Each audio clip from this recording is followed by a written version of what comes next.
We'll be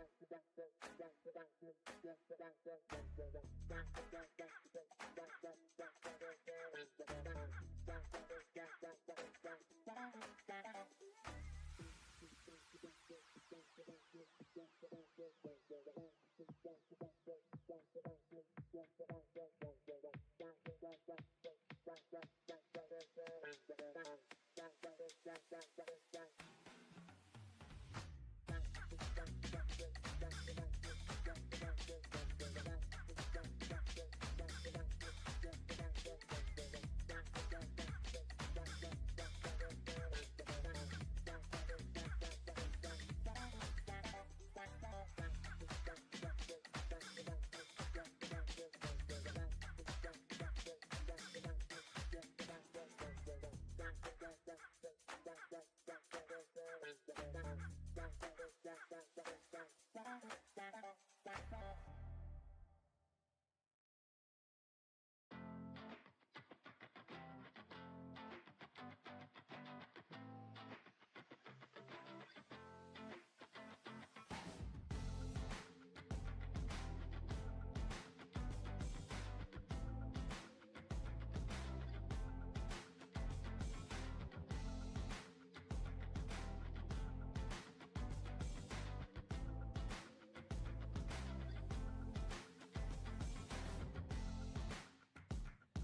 The Mountaineer Football Pregame Show is brought to you by Quality Fence Solutions,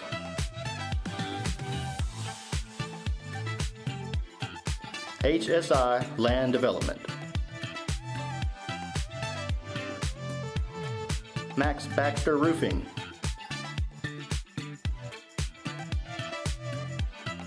the Albemarle Foundation,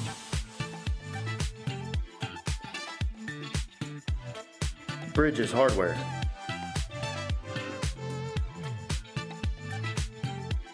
Hoppers Enterprise,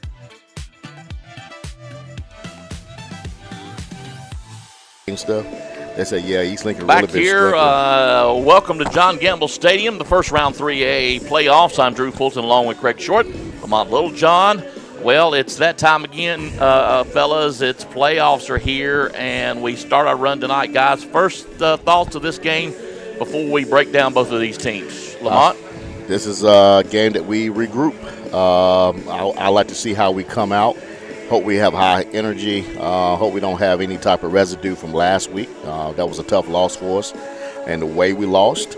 So it's going to be – I'm going to really look at the first couple of minutes, first couple of drives, look at our energy. I want to look at on the sideline our energy. So I think that's going to be very important for this game. Craig, your first thoughts? First thoughts is it's a little cooler in the press box than I thought it was going to be. But it is a great night. It's a beautiful night. I'm just glad we're still playing. There's a lot of teams that are not. I just want to – I'm like Lamont. I hope we rebound. I know it's a cliche coach thing to say, but sometimes losing is not bad. No. And I hope it gave us the perspective we need, and we get right back at it tonight. Well, guys, we want to thank our pregame sponsors, Quality Fence Solutions, just down the road in Bessemer City, for all your fencing needs. HSI Land Clearing and Development, building your foundation and building the environment. Max Baxter Roofing, serving the Carolinas for over 34 years with top-quality residential and commercial roofing. The Albemarle Foundation, they believe in growing the good. Bridges Hardware, all your hardware needs without leaving Kings Mountain. And Hoppers Enterprises, the car dealer in town that knows life happens, and they're ready to give you a second chance. Stay with us. We'll look at both teams. We'll find out what Coach Klein will do. We'll look at all the other games in the area tonight and the brackets. It's the Mountaineer Pregame Show. It's a presentation of the Kings Mountain Touchdown Club. Stay with us. We've got more to come right after this. The Mountaineer Football Pregame Show is brought to you by Quality Fence Solutions,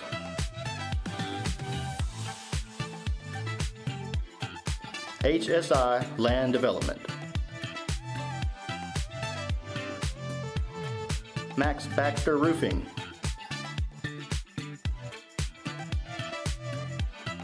the Albemarle Foundation,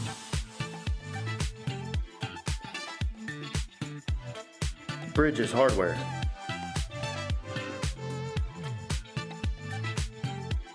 Hoppers Enterprise,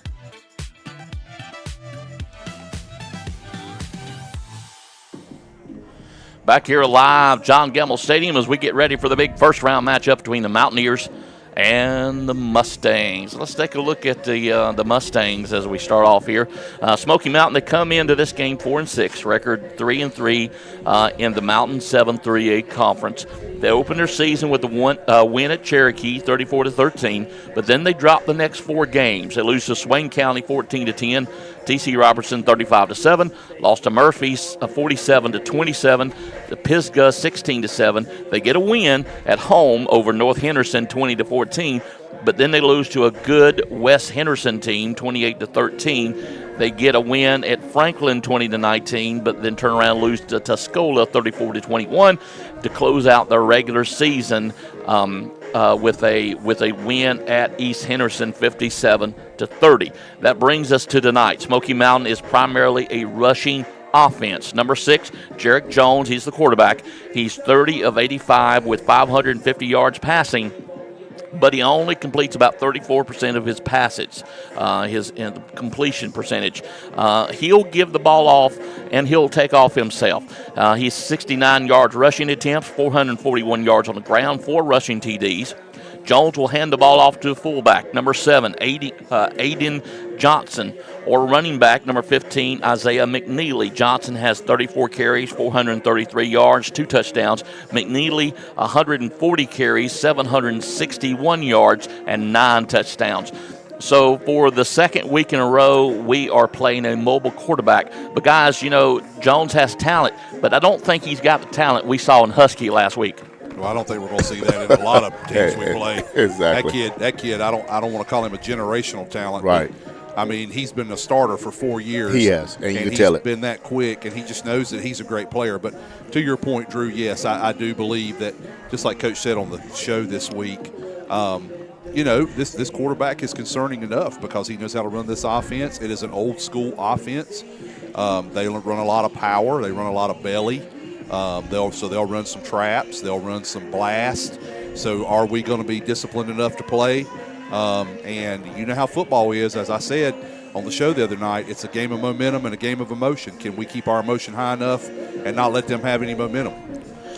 Yeah, I agree. It's all about, for me, it's the small details. I concur with everything you said, Craig. It's all about the small details, especially when we get up, right? If we get up 28, 35, nothing, do we take the foot off the gas pedal? Right. We need to impose our will tonight and dominate.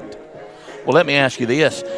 They're running an old school, lack of a better term, I formation offense, which is not an offense we see around this area anymore. Right. Does that present problems? I think it can. With an offense that you don't normally see, even I don't want to necessarily call it outdated, but it's an old school offense we don't see. Well, I think the problems that it causes you is that, like it is what we play South Point. These teams that run these older offenses, the wing tees, the power, the I formation, what have you, they usually run them because of their personnel, but they also usually, because they run them, are really good at running them. Right. They are very disciplined. Coach made reference to that the other night about how well their offensive linemen play, how they know how to get to the mesh point, how they know to attack the apex of their defender. He talked about that, and that just shows you that they're very well coached. And so you guys know, like I do, sometimes teams that might not be as talented but that are very well coached will hang around with you and or will beat you because they play technique football. So that's what you got to think about. Well, let me ask you this question. You two gentlemen know more about football than I do. To my knowledge, an I formation is an offense designed for very large men to run. Yes. Looking across this roster, I don't see that personnel on the Smoky Mountain. Right. Can you be successful without, those 275, 300-pound linemen that you're running behind? And that's the reason why I don't want to jinx us by no means. I think it would not be a problem for us because I think they would not have enough up front to stop our defensive line. And I think our defensive line won't have something to prove tonight. I think they're hungry. They know they didn't put their best effort out in parts of that game as they should have on last week. But my whole thing is I believe we'll jump up on this team. I think we won't have a problem with this team. I'm just looking for the small details where we have the mental lapse, where we not be as disciplined. We should have a clean game tonight, and so I'm going to be focused on those small details, our attitudes, the way we lift up each other, the brotherhood, those type of things. I don't think Smoky Mountain, God bless their hearts, I don't think they're going to have enough to even climb this mountain tonight. But when we do get up, or if we have some penalties, how do we? Or if they have a big play, and they run it down to our red zone, how do we regroup and make sure they don't score? Yeah, and then two things I'll say to Lamont's point. That's what Coach was talking about on the show this week, is cutting down on that type of stuff, Lamont, and playing mentally, being mentally focused. But, Drew, back to your point as well, I think one of the things that I believe you are right. Yeah, I agree with you that typically it's designed for a power running team. Typically a power running team has bigger backs and bigger linemen. But what I also know is, and you guys know this, teams that run the ball and run the ball well, typically have a ball control offense. And so what I'm thinking is that maybe, obviously, this is what they've always run, and they don't want to get out of it. The boys know it. They play it well. But it could be, too, that they work on clock control. Yeah. And so if you're grinding up yards on the ground, the clock's running, Right. and that's another – that could be part of their strategy. Right. And, we don't want to take anything for granted. You remember 2 years ago we played Franklin. And had to drive down on the last drive. Oh, my God. Yes. And literally the last drive. And they literally just kept our offense off the field by grinding. Yep. Three yards. So, we got to be smart with that. Well, we want to welcome to the broadcast anybody tonight that may be listening from the Silva or Cullowhee area. Thank you so much for joining us. We are kind of the home team around here, but we'll be as fair and as polite as we can. I guess to say. Most definitely. This is the second year in a row we have faced the Mustangs. Last season we met Smoky Mountain in the second round. That ended in a 42-0 victory for the Mountaineers. But Smoky Mountain comes in. This is a completely different Mountaineer team than they faced last year. Most definitely. We are 2-0 of history between these two teams. The first meeting was 1989. I mentioned this last year. 37-36 win. That went to 5 overtimes. Right. That was that the overtime year. game. Yep. And this is my story. I think I told this last year. I'm going to tell it again this year. It was the fifth overtime. Smoky Mountain had just scored to go up 37, and we had just scored. So it was tied at 36-36. Right. All we had to do was kick the extra point to win the game. Right. At that point, before Daniel Honeycutt was able to kick that extra point, I turned around the sidelines. And this is my memory. I could be wrong, but I swear I seen head coach Dennis Hicks on the sidelines pacing up and down the sidelines with a cup of coffee and a cigarette. Now, I don't know where he got those two items at, but if you know Coach Hicks, he loved his coffee and his cigarette. But my memory is Coach Hicks on the sidelines and that night coming home. Is that the night, Drew? Is that the game that you guys have told about where there was so much fog at the game, like you couldn't hardly see the field? There was somewhere you guys played up there. Might have been Brevard, wasn't it? Was it Brevard? Somewhere you guys played up there in the mountains, and they talked about how thick the fog was. We won that game too, but it was like 3-0. Yeah, that was Brevard. That was Brevard. It was crazy. They said you guys said it was so thick. Was that 88, 89? Yeah, maybe a 90 if game. I'm not mistaken, that game at the final buzzer in the fourth quarter, it started snowing. Yeah. Exact yes, time. Yes. Was that and the of course, 3-0 of course, those were also the times. If you tuned in to the early picture show that we had on the screen, you saw pictures of Mr. Putnam, who used to be our Mountaineer. Right. He'd carry that musket, and if there wasn't fog on the ground, there was going to be smoke in the air before we kicked the ball off. Especially on winter nights, if we're in the mountains, he's going to fire it just to keep his hands warm, if nothing else. Yeah. So we'll take a break. We'll step away. We'll come back. We'll talk about Kings Mountain, and we'll check on some other games. Don't go anywhere. It's the Mountaineer pregame show. We'll be back right after this. The Mountaineer Football Pregame Show is brought to you by Quality Fence Solutions,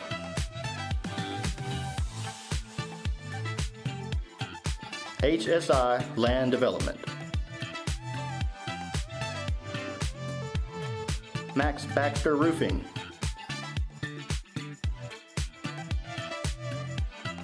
the Albemarle Foundation,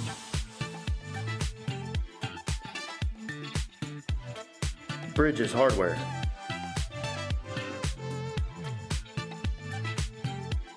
Hoppers Enterprise,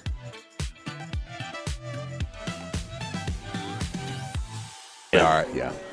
Back here at John Gamble Stadium, round number 1 of the playoffs. Thank you so much for tuning in. The 9-1 Kings Mountain Mountaineers versus the 4-6 Smoky Mountain Mustangs. Let's look at Kings Mountain.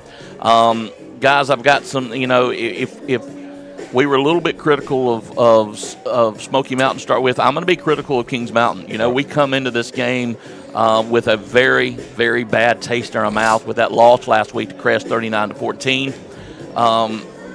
Kings Mountain just never could get the running game going like we have before. Kendrick, 12 carries, 57 yards. That's the lowest he's had. Hill, 14 carries, 27 yards. That's the lowest he's ever had this season.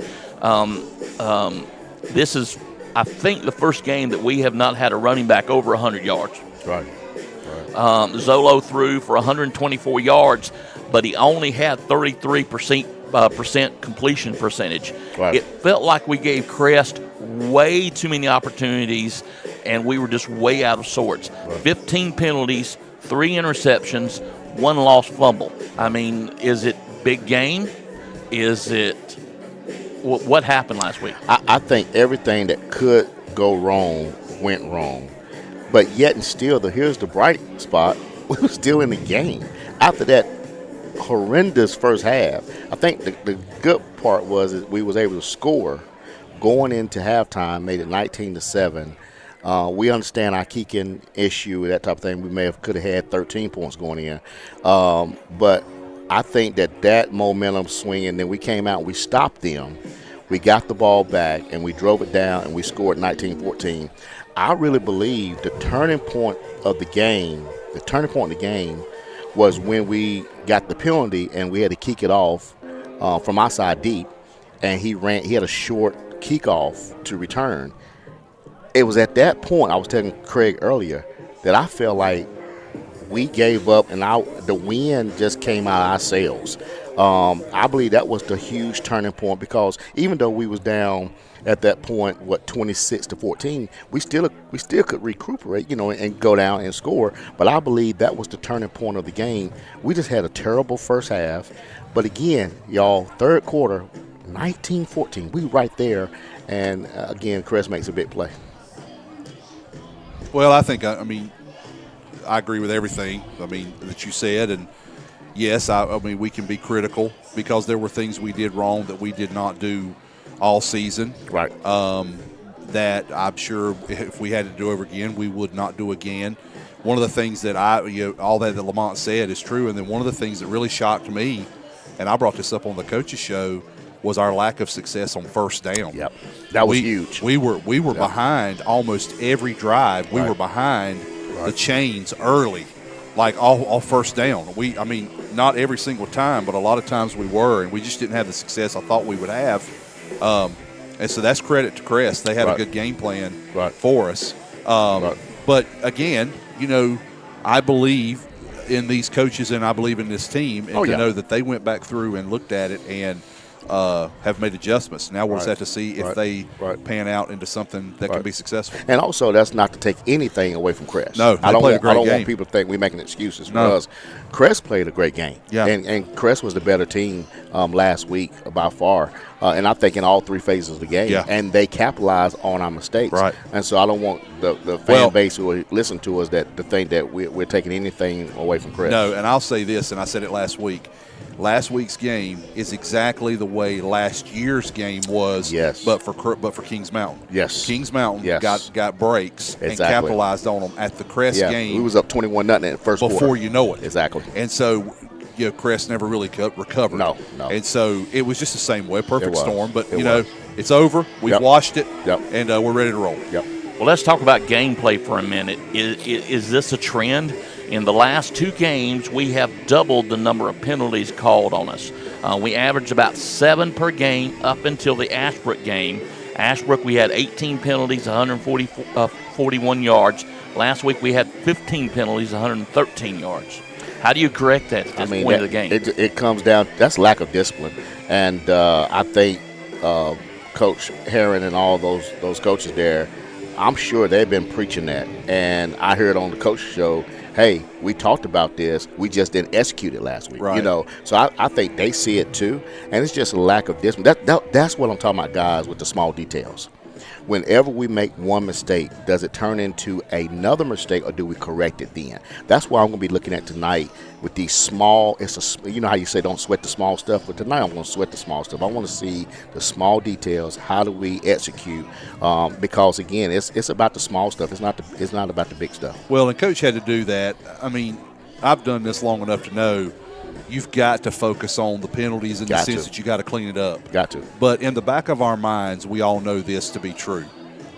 Last week, they called a very, very tight game because of an unfortunate event that happened on Thursday night. And that's not fair, That's but that's what happened. That's true. And so Crest had things called on them too. They just didn't always necessarily hurt them as badly, but they did call. And so I think it was a fair game across the board. And then the week before at Ashbrook, I don't know what went wrong there. It seemed like every time we tried to get a drive going or something successful, it comes a flag, right. And I will say that Ashbrook game was not called evenly. And so, we had some penalties in 2 weeks, but I almost know – I mean, I'm going to be honest. I don't think that it was as bad as it was called. Right. But he does need to focus on that, and he did this week. Good. Because, it's, as you said, Lamont, it's a detail issue. Because here's the deal. Yeah. Even if we think some of those weren't legitimate penalties, or even if we think they were calling it a little too tight or doing this – there were still some penalties. Yeah, it wasn't like we played a clean game. Exactly. We're not the Philadelphia Eagles when they played the Miami Dolphins, by the way, and beat my team and had no penalties. Right. So, I mean, it's just the way it is. So, Drew, I think to your point, back to your original question, can it be a game trend? I want to say, as like Lamont was alluding to, we hope it's not. Right. But it absolutely can be if we're not careful. Okay, guys, let's take a break. We'll step away. We'll come back and find out what Coach Klein would do tonight in this scenario. And we'll talk about all the other games going on tonight in the brackets and all in the county and everywhere else. So stay with us. It's the Mountaineer pregame show presentation of the Kings Mountain Touchdown Club. Please stay with us. We'll be back right after this. The Mountaineer Football pregame show is brought to you by Quality Fence Solutions,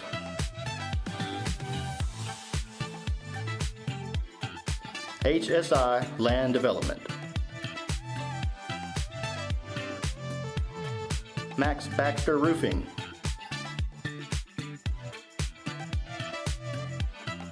the Albemarle Foundation,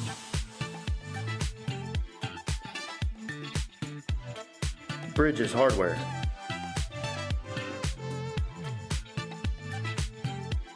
Hoppers Enterprise,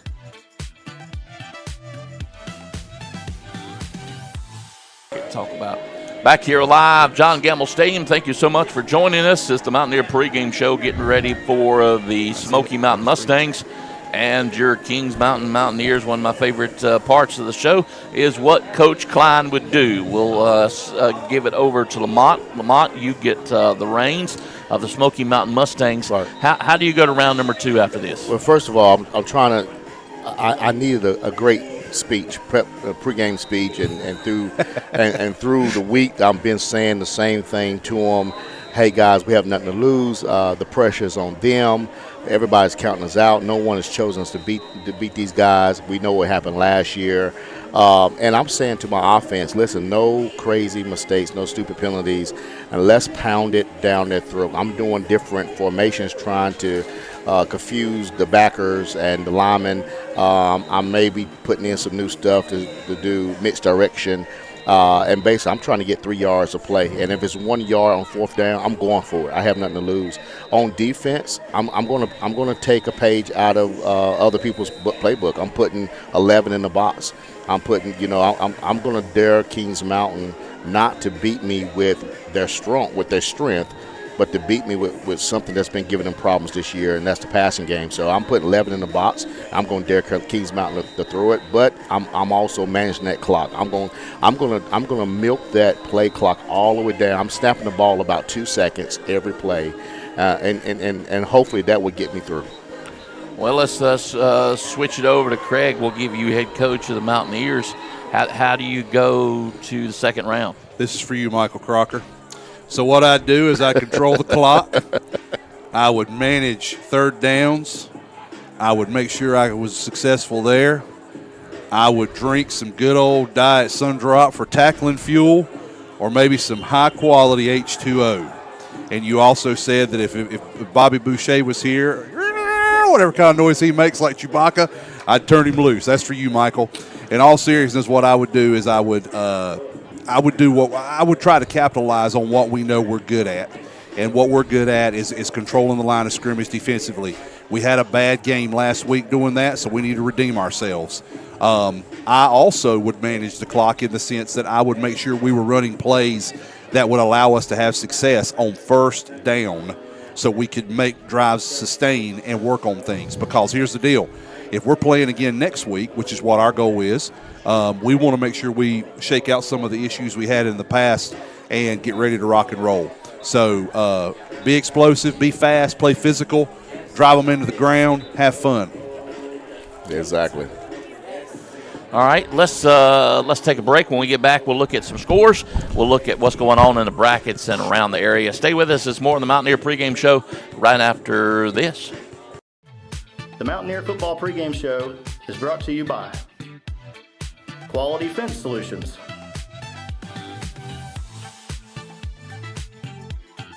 HSI Land Development, Max Baxter Roofing,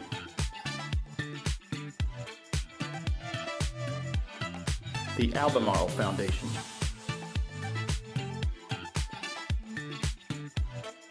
Bridges Hardware,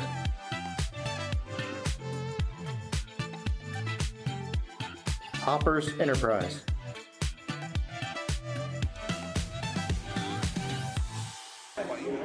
Yeah, but I meant to have a printout.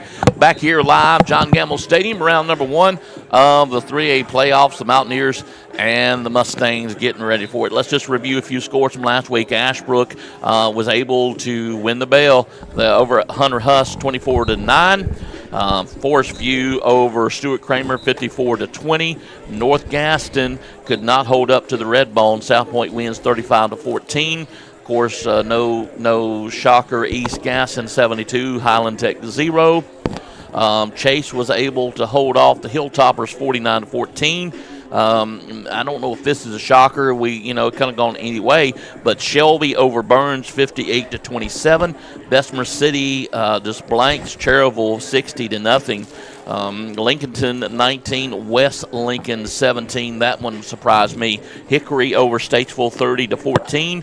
North Meck over West Charlotte 34-8. That one surprised me. AC Reynolds over McDowell 58-14. West Henderson over Tuscola 42-14.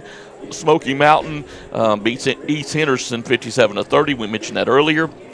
This one was also a surprise. North Lincoln beats East Lincoln 13-0. Lamont's got a little info on that, too. Right. Maiden 34, Newton Conner over 12, and Bunker Hill over Bandies 56-28.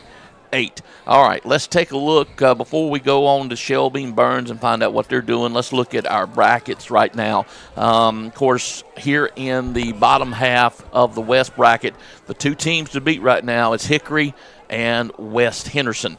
The winner of this game will go on to play the winner of the AC Reynolds North Gaston game. AC Reynolds ranked 7th, 7-3. They stay at home and face the Wildcats, which come in 5-5. They're ranked 26. Can the Wildcats pull an upset here? It's going to be tough at AC Reynolds. It's always tough to play up there. It's 20 degrees colder up there, and it's playoff football up there. It's going to be tough for North Gaston. I'm not going to count them out. I'm sure they probably give them a good test, probably first quarter. But I think that as the game goes on, that AC Reynolds will impose their will. Yeah. Can they? Yes, because anything can happen. Exactly. Will they? Probably not. Right. I'd have to go with the Rockets. All right, number 2, Hickory, 10-0. They host the Hunter Huss Huskies, 4-6.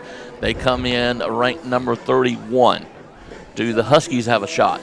They do, and I say this because they're athletic, and I know that their coach is going to have them there to say, hey, we're 31. They ain't giving us a shot. And Huss can be a dangerous team, especially if they get some momentum. Say if they get up 7-14 nothing or something like that, have Hickory on their heels. But they cannot let Hickory impose their will. But this is a doable game. This could be an upset. I agree with that. I do. Hunter Huss and Ashbrook both are anomalies. Right. And I'm with Lamont. I mean, if that team that beat South Point shows up, Hickory's going to have their hands full. If those boys decide they want to play, yes. Right. But if they're deciding they already want to go to wrestling season and basketball season, yep. they're done. Right. But I'm telling you, Hickory, this is a game I'd worry about if I'm the Red Tornadoes. That's right.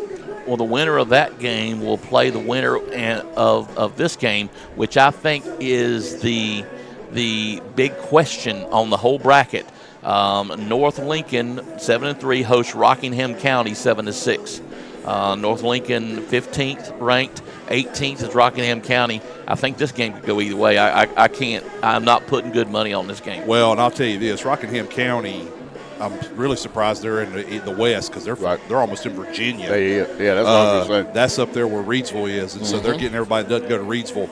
I just don't know that North is as good as their record is. Right. I don't know anything about Rockingham County or their conference. Correct. So I don't know there, Drew. I'd go with North Lincoln just because I know who they are, but Rockingham County probably is better. Yeah. Let's move up the bracket. Pisgah, they dropped 2, so they did not finish first in their conference. They come in ranked number 11, but they host North Henderson tonight, which they beat earlier in the season. North Henderson 7-3, number 22 ranked. I don't think Pisgah is going to have a problem with North Henderson, but then again, it's win and go home. That's right. Yeah, and anything because again they're in the same conference, they know each other well. But I'm going to give the edge to Pisgah. Yeah, I agree. We've got another Big South team come into the lower bracket of the West, ranked 27th. That's Ashbrook. They're 4-6. They will travel to Oak Grove, which is Winston-Salem. Yes. Am I right? Oak Grove 9-1. They're ranked number 6 tonight. You know what's interesting to me before we make a prediction is the Gazette last week, before the games last week, had Ashbrook as the number 32 seed going in, and they got all the way up to 27. That surprised me a little bit. Right. But I'll say this: here's the deal with them. If they're more physical up front than Oak Grove is, they'll beat them. I'm predicting this is the upset tonight. And if they get number 10 loose a few times, right, they can beat them. Yeah. They can win that game. Ashbrook scares man. me. They're big. It just especially depends. in the trenches. Yep. And you can give me your background on this. Number 14, Ledford, 9-1. They stay at home and host number 19, East Lincoln, 7-3. I believe East Lincoln's running back, of course, Daly, who we got a good dose of last year in the playoffs, and he's been injured, and so I'm not sure if his status tonight, if he's playing tonight or not. But I know he's been injured this season, and that's probably the reason why they got 3 losses. He is the heart and soul of that team, and so the word I've gotten that he's been injured this season, and so I'm not sure if he's going to play tonight. And the other game is West Henderson will stay home. They're number 3 in the bracket, 10-0. They'll stay home and host Irwin, 4-6. I don't know if those two teams saw each other early in the season, but I would almost bet you they did. Yeah, I think are they the same conference up there in Asheville? No, I think Irwin's more Asheville. Yeah, Irwin's yes. more Asheville. Yeah, and so I'm giving it to West Henderson. Yeah. From what I understand, West Henderson has a great rushing offense. I mean, they're just big up front, and they push you around the field.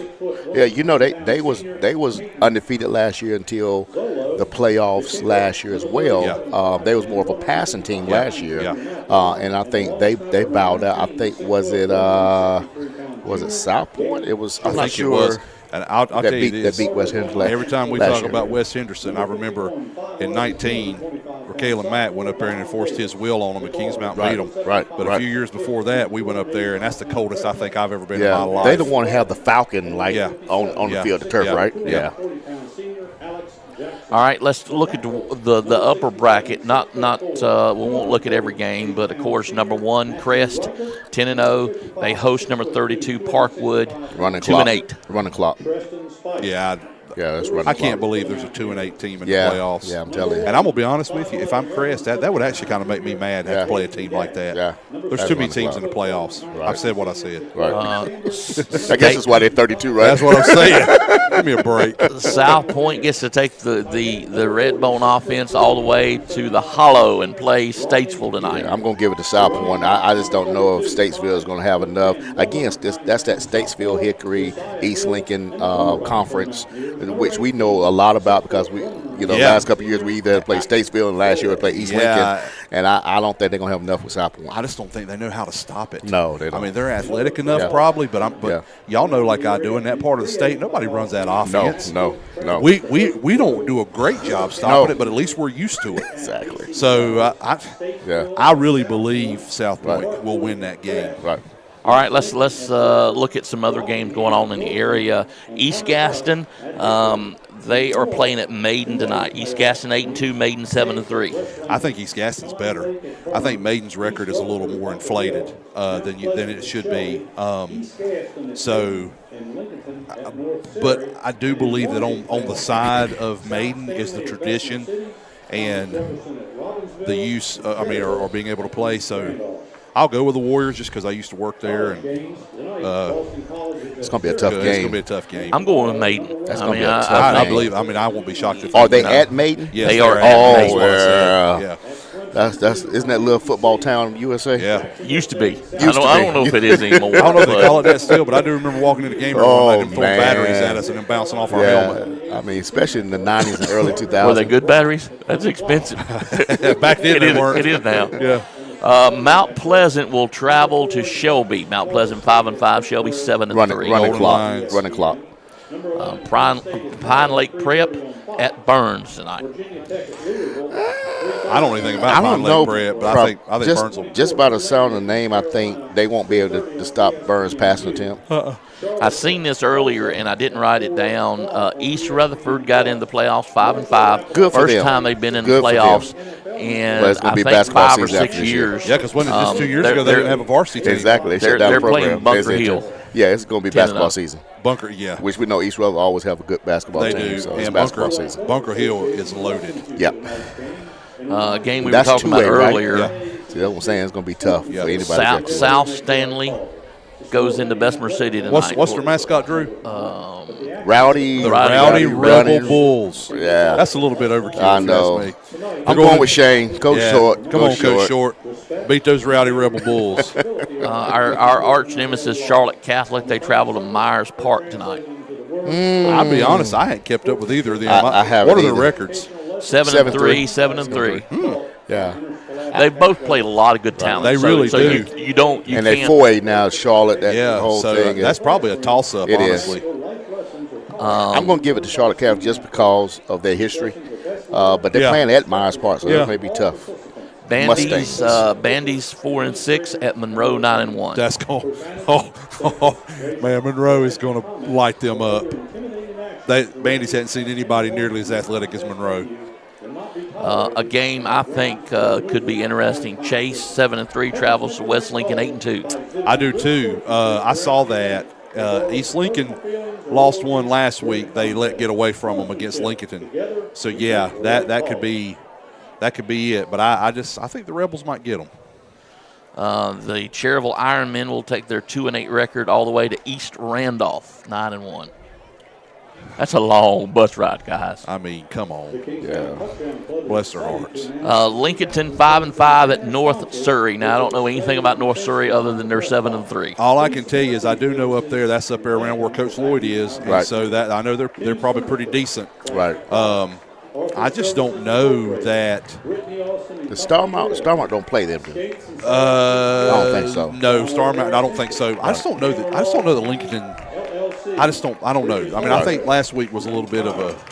I don't know. Yeah. I'm gonna go with North Surrey. Right. Even though I was a Wolf. That's what I'm going with too. Yeah. Well, guys, let's take a break. When we come back, we'll cover more of the information. We've got about 21 minutes away kickoff, so stay with us at the Mountaineer pregame show right after this. The Mountaineer Football Pregame Show is brought to you by Quality Fence Solutions,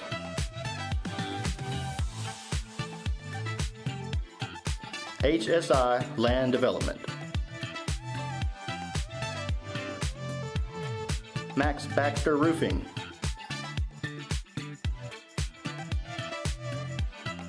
the Albemarle Foundation,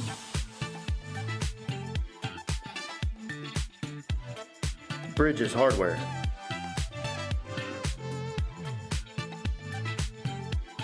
Hoppers Enterprise,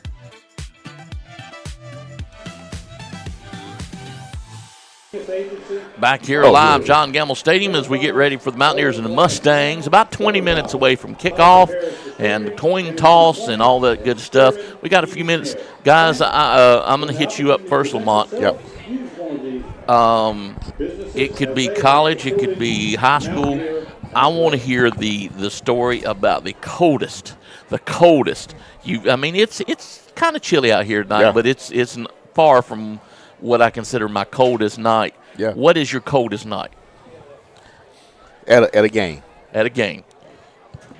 You got to remember it. Oh yeah, I think the coldest is between when I went and watched Shelby play East Rutherford in that, and that was a game. I think it was back in 2006 when Shelby won it at the very end. They had I think that was when they went 4 straight and they beat East Rutherford. That's when East Rutherford had those good teams up there.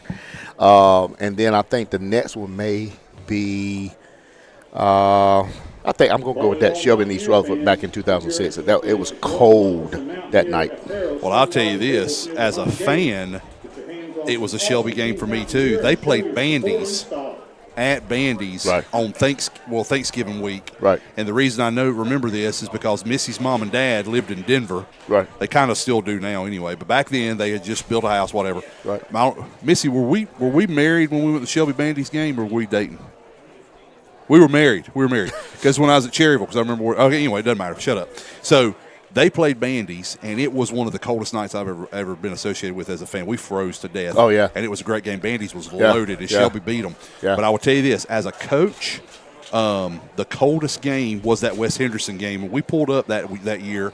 I'll never forget that the flags, they had flags around their stadium that had the teams from the conference. The wind was blowing so hard that the flags were erect, like out to the side. And I had on so many layers of clothes that night, I couldn't even hardly move. I looked like that kid on Christmas Story, that she has a zip-up suit on, and he's like the Stay Puft Marshmallow Man. Right. That was a cold one. And I'll tell you another cold one, but it was also a fun year. Yeah. Was the year here in 2008, the Hickory game. Yeah, the Hickory was cold. That was a cold game. That was cold, but yeah. This maybe 2 years ago when we played Dudley. It was cold at Dudley. It was cold at Dudley as well, Yeah. Drew is walking around now trying to find. Drew didn't tell us his coldest game. I think Drew trying to find some heat. He's digging out sweatshirts back here. He's finding stuff. Pisgah. He says Pisgah, East Rutherford was his coldest. Did you? You can't hear me, but it's a lot different than being in the stands. Oh, yeah. Right. Drew says different than being in the stands. He's absolutely right. Yeah, you're right. He's right. Drew's putting on a sweatshirt for all of you who care. Right. Because I'm telling you, we're up here, as Jay says, high atop John Gamble Stadium. Right. And we've got the window open because we've got the camera for the field. So it's a little nipply. Yeah, it's a little nippy. But it's going to be good. Here's the thing I look at too, man. If you're still playing when it's cool, it's cold, you're doing something well. Oh, yeah, most that's the definitely. thing you want to. That's really what you want to see. Most definitely. And you know what? How about Jay just said so? How about a shout out to our volleyball ladies who is be playing at North Carolina State on tomorrow? They play Orange High School at noon. At 12 noon, and let's go, ladies! Bring back the state championship. And this would be, if we win, this would be our third in volleyball. Yes. Right. Yes. I hope we get it. Yeah. Whoop 'em. Most definitely. Well, guys, let's take a break. When we get back, we'll get ready for the kickoff. Stay with us, the KMHS Sports and the Mountaineer pregame show. More after this. The Mountaineer Football Pregame Show is brought to you by Quality Fence Solutions,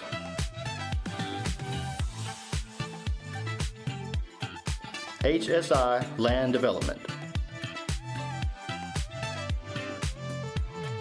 Max Baxter Roofing,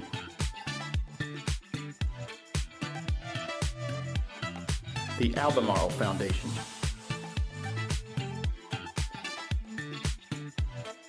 Bridges Hardware,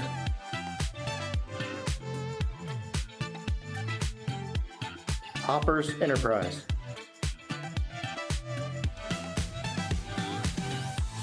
Against him, Brad Johnson. We played against Brad Johnson. Back here at live John Gamble Stadium, getting ready for the first round action between the Mustangs and the Mountaineers. I'm sitting here eating Nutter Butters. Because Anything to take your mind off the my chill. brother and my friend did not bring me a sub sandwich that he's about to partake in. Yeah. Listen, So I appreciate that. Shame on you. I You wanted gonna blame to it on talk your wife? to hand. Talk to You gonna hand. blame it on your wife? I am going to blame it on wife, so I told her to go get it. Oh, yeah. Y'all excuse me. I'll try not to chew into the That's all microphone. right. Just move the mic back. You good, bro? Yeah, we're good. And all you got to do is Listen. nod your head. Listen, I will say this. While Drew was not sharing his banana pudding last week, and Lamont was eating ribs and macaroni and cheese, I'm up here about to die, feeling like my head's going to explode and I'm going to vomit everywhere. I told you to go home. You didn't do Hey, it. you know what? We was all in your face too. Like, this good. Smacking, licking your That's face. why- And the only thing, you was so kind. You said, "Yeah, it does smell good." That's why we didn't play good. That's why, right. Because you felt bad. I feel bad. I'm the You jinx. feel better tonight? I feel good. I'm not the jinxie. All right. Good. Appreciate the love. About 14 minutes away from kickoff, and I hear the band coming around the track now. So we're getting ready for the first round action. You know, we don't have Jeff with us tonight to kind of give us a visual down there. But guys, you know, is it the cold weather? I just don't have that feeling. Here at John Gamble. It's the first round of the playoffs, and nothing against our opponent, but I think people thinks that this is going to be a easy win, and they don't feel like coming out tonight freezing. So that's why we are so glad that we have the YouTube broadcast, that they can, sit in their homes. We wish y'all was here. But then you can listen to us, Drew, and also you can listen to Craig Smacko there on his sub sandwich that he has not given us a bite of. I pushed my microphone up. There is a good reason, that we get to do this, and it's all because of Kings Mountain Touchdown Club. Most definitely. If you're not a member of the Kings Mountain Touchdown Club, you need to be. All the improvements that's happened on the football field, tennis courts, the weight room, the field house, the money that the Touchdown Club's given to different programs other than football, whether it be tennis, whether it be uniforms for girls basketball. I don't know what they've. I know they've given money to the band. I know they've been giving money to the chorus. So it's not just football. It's a lot of it has to do with football, but it's all Kings Mountain High School. And, so David would be the first one. Maria would be the first one to say, "Hey, it's not just about one sport. It's about the athletics of Kings Mountain. Look at these facilities." So we do want to pause and say thank you to David and Marie Brinkley for y'all's leadership. And across the state, there's some colleges that does not have campuses that look as good as ours, and we're just beginning. And there's more to come. Yeah, there's a lot on the drawing board. Right. Here at the football stadium, baseball, softball. Right. So. Yeah. I mean, it's all, and they will say it. It's all about the kids. It's all about the student athlete. And, you want to feel good if you come down on Friday, if you're doing a tennis match on Tuesday, you want to feel good about the place you're playing at. And we're thankful for the support of the fans, too. Kings Mountain's a special community. Well, guys, the band's going to take the field here in a minute. We'll step away. We'll be back here, more Mountaineer pregame. Stay tuned. We'll be back right after this. The Mountaineer Football Pregame Show is brought to you by Quality Fence Solutions,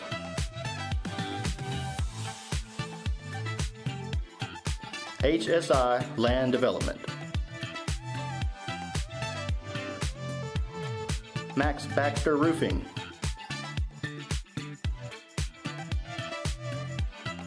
the Albemarle Foundation,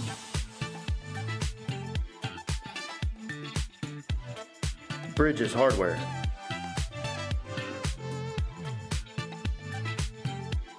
Hoppers Enterprise,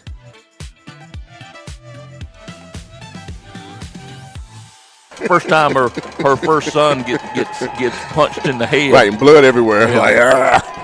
Back here at live John Gamble Stadium. We're kind of feeding our face, getting ready for all the action. The Mountaineer marching band is taking the field. Just getting ready for the pregame ceremonies. We'll step away. We'll let the band take the field, play the school song and the national anthem. Stay with us. More Mountaineer pregame. Don't go anywhere.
And now for your pregame entertainment, the Kings Mountain High School Marching Band.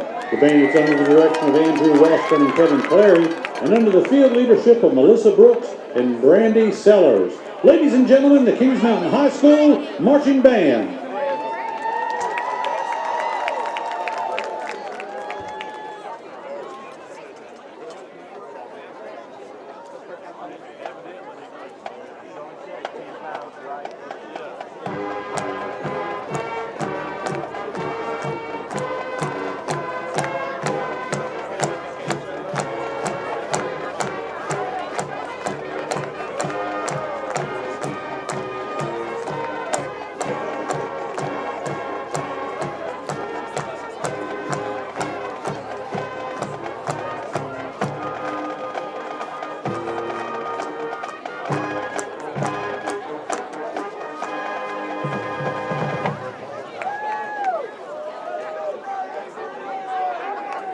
Would you please rise for the playing of the Kings Mountain High School alma mater?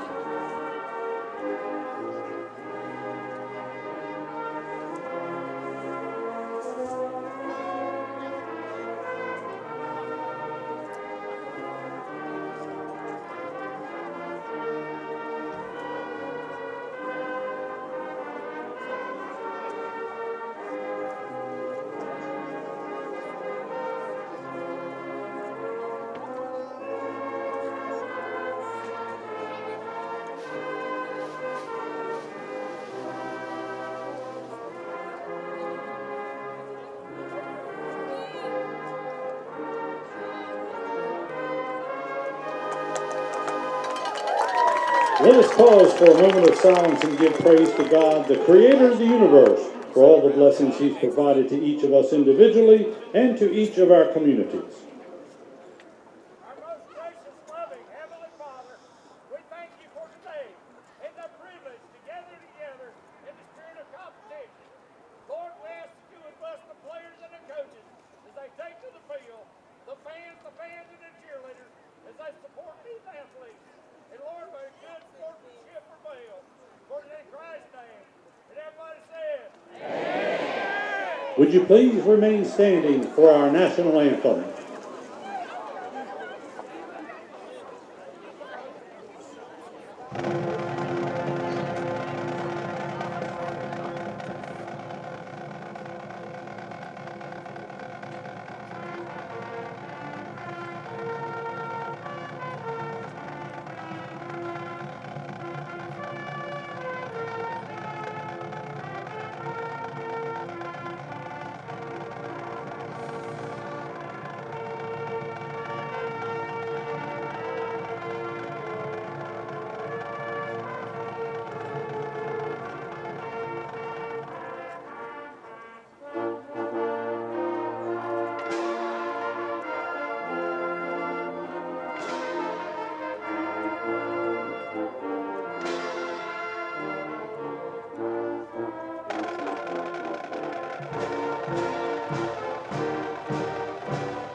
Ladies and gentlemen, your marching Mountaineers.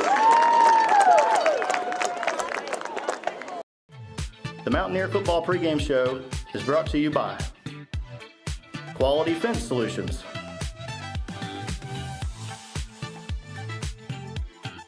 HSI Land Development,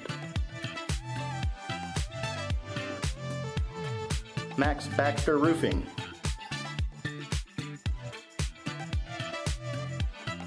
the Albemarle Foundation,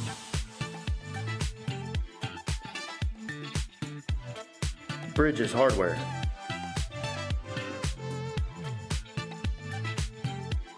Hoppers Enterprise,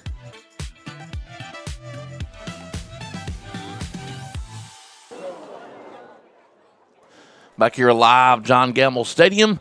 Thank you so much for tuning in to the Mountaineer pregame show. Let me get that out of there. Get that out of there. Also, Drew, before you go on, I do have the volleyball game tomorrow with our ladies vying for that 3A championship. Can be watched on the NCHSAA network. So the North Carolina High School Athletic Association will be streaming that at 12. And so for y'all to get online and go to that website, you should be able to watch that via live stream.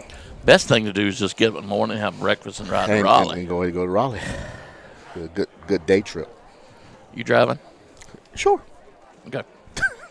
Lunch old Craig? Craig is still over there on his second half of the sandwich. So, I'm still eating. So we get ready for both teams to come out looking for our captains for tonight's game. Get a chance to talk to Coach Fan a little bit of the Kings Mountain basketball program. Come on now. We got a few minutes to kill. You got a couple minutes before you need it. We'll make it quick. Let's talk about have we started practicing? Have we started? Okay. How's it going? We're in full gear. We're looking good. Feeling good about where we're at this point. Obviously, last year, the first year here, had to do some adjustments. But since we've been here, I've been here now 2 years. I feel good and comfortable where we're at. The kids know the terminology and know what to expect. So I'm excited about it. Well, let me ask you this: any need for a 51-year-old, 325-pound, 6'1"? You need a stats person. You got someone to record rebounds and turnovers. I think I'd go forward. It depends on. Can you hit the long ball? Can you? Well, no, I'm not good at it at all. I just didn't know if you needed maybe some extra bodies. No, I'm not good. If we need someone like you, then that's not good. Well, from what you've told me so far, it looks like win or lose, you're going to have an exciting season. Yes. It's going to be a great time to come out and watch Mountaineer basketball. Yeah, you are going to be entertained. We got some guys that can play above the rim. We got some improved shooting this year, and we got some players that I'm really excited about, returning players and new players. So have we recruited the 7-foot senior yet? No, not yet. We're still waiting. I shouldn't say recruited, We're but still waiting, transferred in a 7. Lamont, see, check your roster. We need about a 7-foot senior. Yeah. I mean, we got a lot of things. We'll take coming some in. Steph Curry's too. Exactly. Yeah. Hey, all right, boys. I'm gonna head out. All right, brother. All right. Thank you so Good much. talking to you. Yes, sir. When's first game? First game for. It doesn't have to be regular season, just maybe a scrimmage, something we can come out and watch. Oh, yeah. First scrimmage against Lincolnton High School, November 14th here at home, starting at 6 o'clock. It'll be varsity girls and boys. Great. Yep. Coach, thank you so much. Yes, sir. Thank you very much.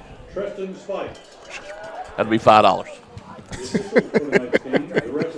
We finally got the captains on the field. Got the coin toss going on. We'll find out who gets the ball, and then we'll take our final break and get ready for the kickoff of tonight's game. Let's talk about the Mountaineers uniforms. I've gone with gold tops, white bottoms, black helmets. You dislike? How do you like it? Oh, listen, I love it. I really like those jerseys. We're going to call them gold because you cannot call them another color. But I really like those jerseys. I spent a few years coaching at Bessemer City, and I always thought it would be a good combination to wear gold tops and gold pants. Right. And I was wrong. We also had gold helmets, too. Really? And I was wrong. They looked horrible. Yeah. But I do think it's sharp tonight. Oh, yeah. As the Mountaineers get ready. We've got the officials over there, Craig. So we've got referee Greg Wisnett, umpire John Sabota, linesman Dominique Scott, line judge Charlton Connor, back judge Jason Day, our clock operator here in the booth with us, Jesse Bruns. So Smoky Mountain will get the ball to kick to start off this. I didn't see who actually won the toss. Smoky Mountain did. They won, so they'll take the ball. That tells you a lot. That they want want the ball. it, and they want to ground and pound. And And we'll get ready. Hey, well, let's take a break. We'll get ready for the kickoff and the Mountaineers entrance. Stay with us, Mountaineer football, right after this. The Mountaineer football broadcast is brought to you by Brittany Austin and Hewlett Realty, Flooring America,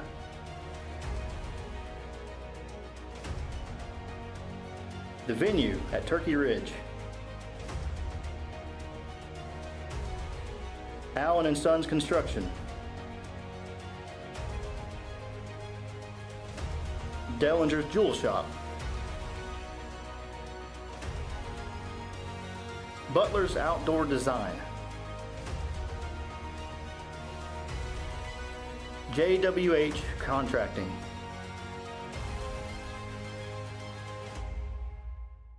Yeah, It's snake juice or something up there. We're getting ready for the kickoff.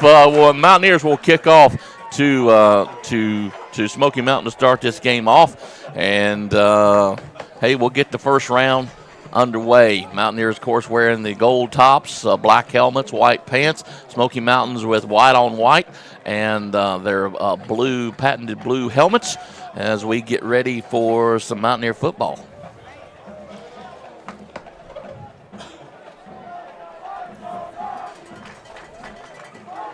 Once again, Mustangs come from the Mountain 7 3A, which has Tuscola, has Pisgah, all the Henderson, East Henderson, West Henderson, North Henderson.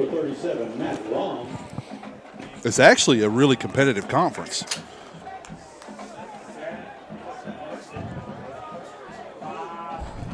So from wherever you're looking, watching us tonight, thank you so much for tuning in, whether it's up in Silva, Cullowhee area, or around Kings Mountain, or North Dakota, South Pole. We had that. I don't think it was the South Pole. I don't either. Yeah. Come on, man. Don't shoot it down. I don't think My father-in-law normally sends us something from like Missouri, Montana, Upper Mongolia, whatever. He's just in Winston-Salem tonight, so. But, hey, my family's watching up in Lynchburg. My little baby grandbaby, Lowry, my daughter, Molly, and my son-in-law, Matthew. So Matt Rom will kick it off, and he'll kick it all the way to about the 11-yard line, go up to the 20. Mountaineers giving some pressure Great around kick. the ball come out, but I believe he was already down. They'll take our 1st and 10 from the 23-yard line, and here we go. We'll see the offense for Smoky Mountain the first time tonight.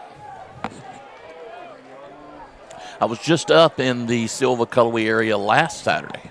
Oh, really? 4?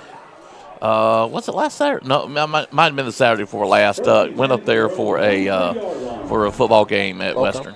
Gotcha. So the I formation we talked about is what they come up in with the tight end set. And Jones, your quarterback. And quick whistles right off the bat. Also paid attention. Doesn't look like Smoky Mountain That is. against us. Their splits are very, very tight. Yeah, they are. And that's what I was talking about, y'all. The little small details, discipline. I know we was anxious there, but again, that's the little things I'm gonna be looking for. So We gotta- 1st and we gotta be 5 disciplined. now, as we start this game off for the Mustangs.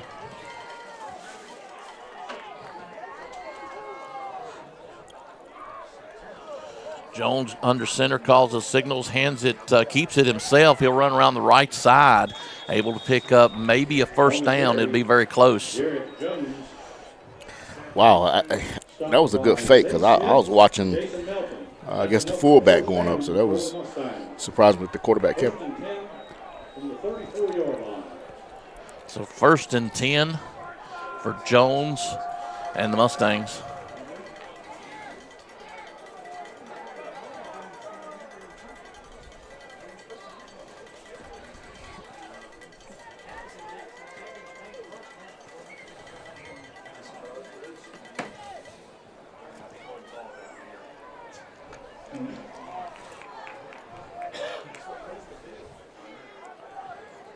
They're not in any hurry.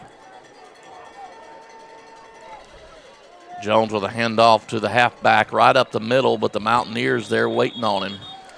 I told you that Coach Klein, we would take it all the way down. They That's take right. it down to 5 seconds. Yeah. On the carry, number 15. They're going to limit our touches. Oh, yeah, most definitely. That's smart. They're not in any hurry right here. Good 3+ yard gain right there. Down and 6 for the Mustangs.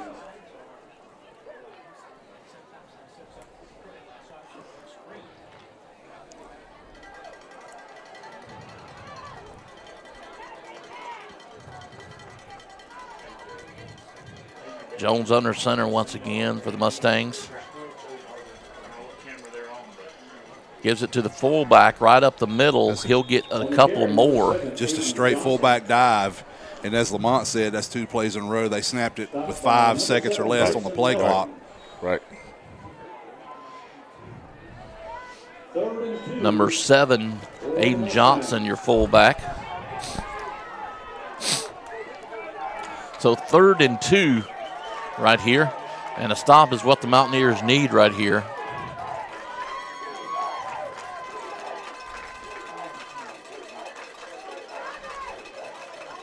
Trying to get the Mountaineers to jump, and they won't do it. They're looking to the sideline. So Yeah, we're not snapping until 5 seconds.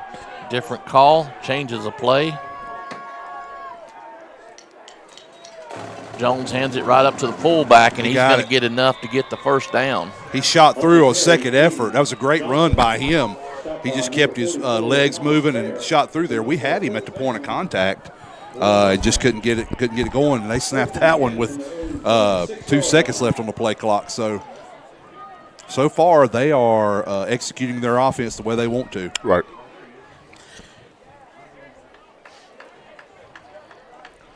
So 1st and 10 for the Mustangs. 9:18 to go here in the first quarter. Just joined us. This is the first possession for either team in this ball game.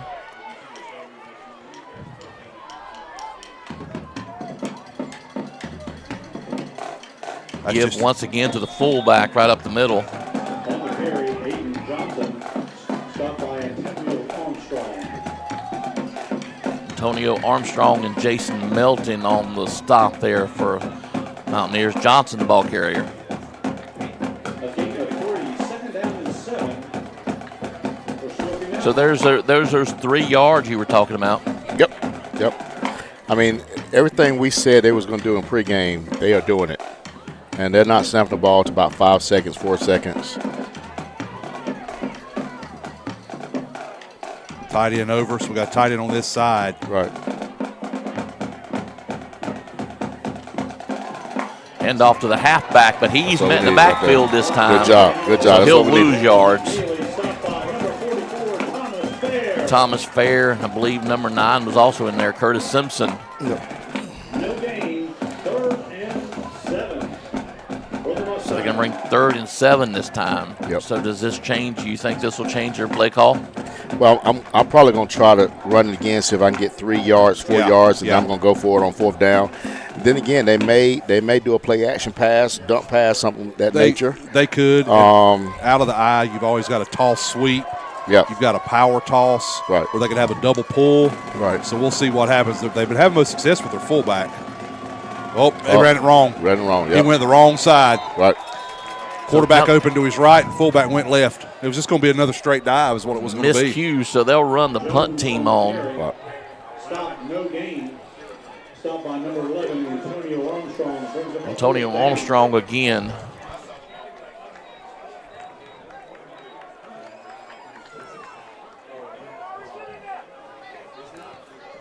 Snyder in to punt it away for the Mustangs.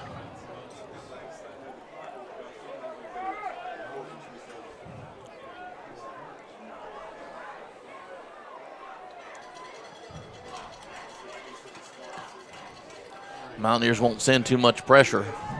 And it is returnable up to the 25, 30-yard line. Still on his feet, going to run out of bounds right there around the 41.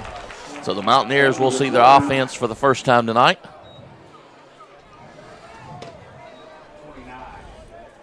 On the return, number 29, Jacqueline Littlejohn. It's first down for the Littlejohn on the return for Kings Mountain. 6:41 to go here in the first quarter.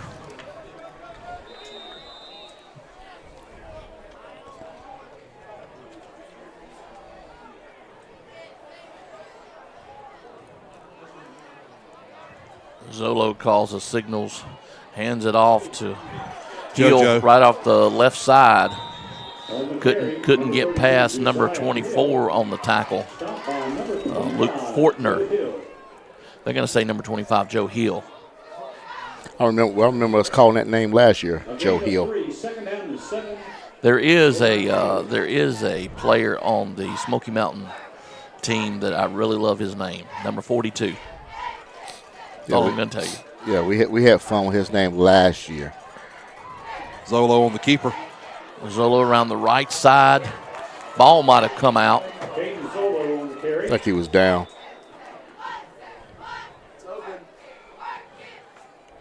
They also have a Justin Jefferson. Made me think of good receiver.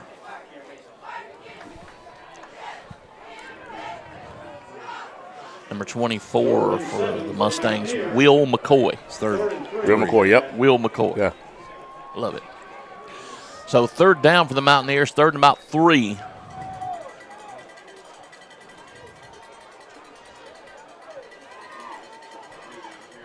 Double pull.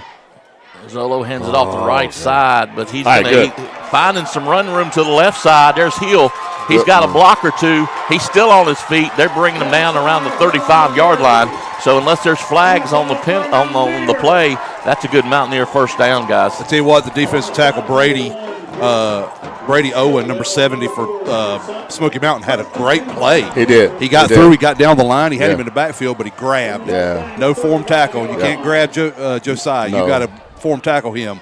And he got loose. Yeah. What I like, Drew, is your point. No penalty. He was able to reverse his field, and we had no holding. Right. No block in the back.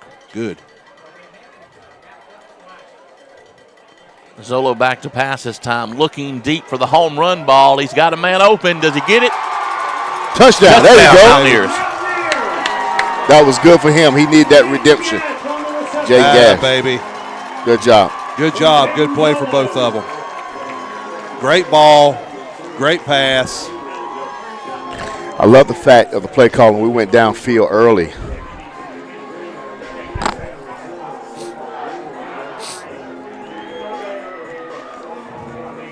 .452 to go here in the first quarter, and the Mountaineers score first, but put 6 on the board. Matt Rom in to kick it, and it looks good. So the Mountaineers will lead 7-0. We'll be back here. More Mountaineer football. Don't go anywhere. We're after this. The Mountaineer football broadcast is brought to you by Gutter Guys,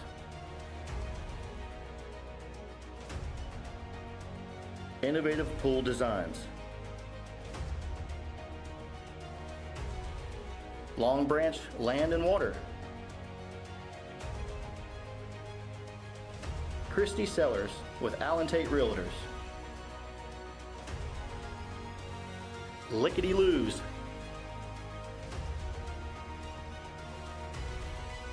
Brinkley Financial Group,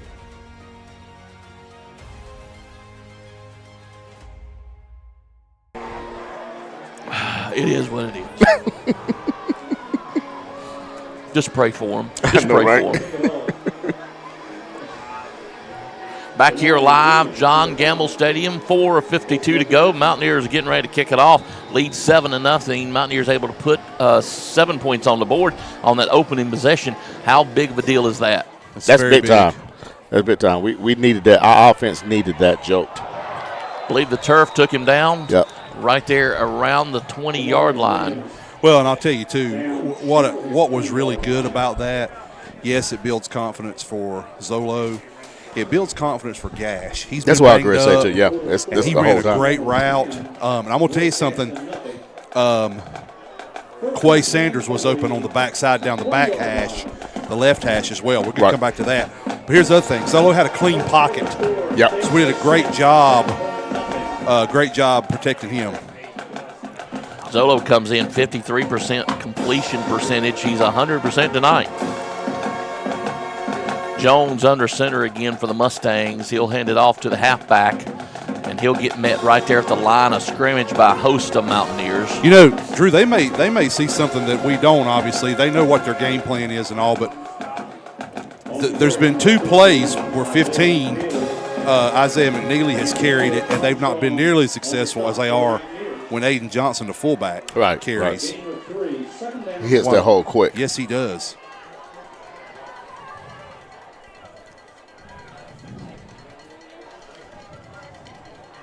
Smoky Mountain comes back out in their I formation. Tied into this side. 2 receivers to the far side.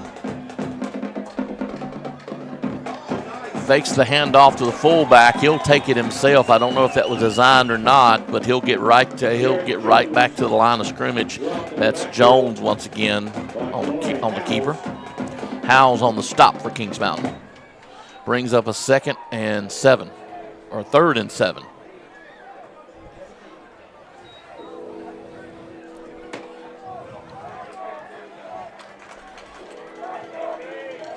Thank you so much for tuning in to Mountaineer football tonight, wherever you might be. Send the tight end to the far side. Makes the left end very heavy. And give it to the fullback once again. He'll dive up maybe 2 yards on the carry. So what they're doing right there, Drew, and for people that don't necessarily know, this is not trying to talk down to anybody. Even though they've got a tight end set, they've got twins to that side. So there's 2 other receivers out beside the tight end, which means since one of them is on the line, what you call that in football is the tight end is covered up. That means he's not eligible. Right. So he's just in there to block. Yeah. So as long as they put the 2 receivers on the side with the tight end, they're probably going to run to that side. And so we need to watch that as well, because that would be a tendency for them that I'm sure the coaches have seen. So Schneider once again will go in and punt. Oh. And almost blocked, but he gets it off. And a little muff there on the catch, but he'll pick it up. Cross the 50-yard line. He's still on his feet to around the 47. So Mountaineers will take over 1st and 10 on Little John's run back. And pretty good field position. 2:26 to go here in this first quarter at John Gamble Stadium, round number 1. Jalen Littlejohn returning that punt right there. That's a freshman. Yep. So that's good to see something like that. Yeah, some of our young guys. Yeah, I know that our JV team didn't end up like they wanted to, but they pulled up a lot of studs from the JV squad because we had to deal with so many injuries on the varsity. And he was one of them.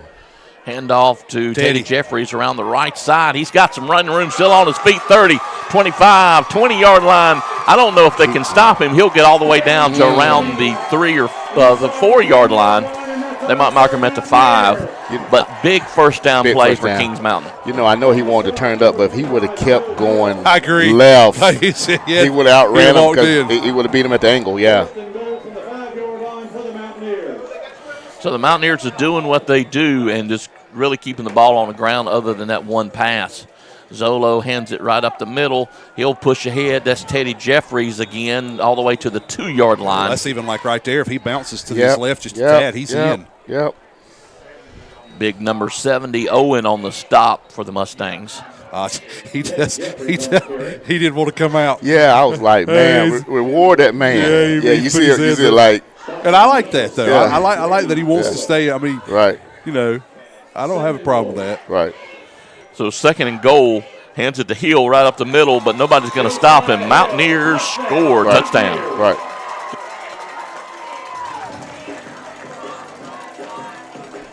And I like the way Coach Herron, coached him up, said, hey, we're going to get you one, brother. Don't worry about it. It's about scoring now. It's about the team. It ain't about who scores. We're going to get you one. We're going to reward you. Yeah. So I like the fact he pulled him over and coached him up. So Matt Rom, Bryson Brown will do the holding. How nice is it to have Bryson Brown back on the field? So. Bryson Brown. Ooh, a little high. But the kick is up, and it is good. So the Mountaineers will lead 14-0. We'll step away. We'll be back here. More Mountaineer football. Go nowhere. We'll be back after this. The Mountaineer football broadcast is brought to you by Gutter Guys.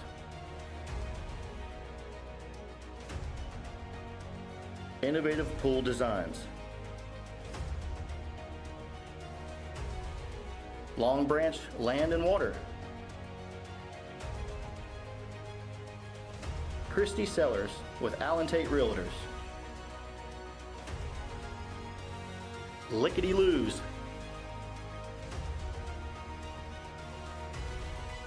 Brinkley Financial Group.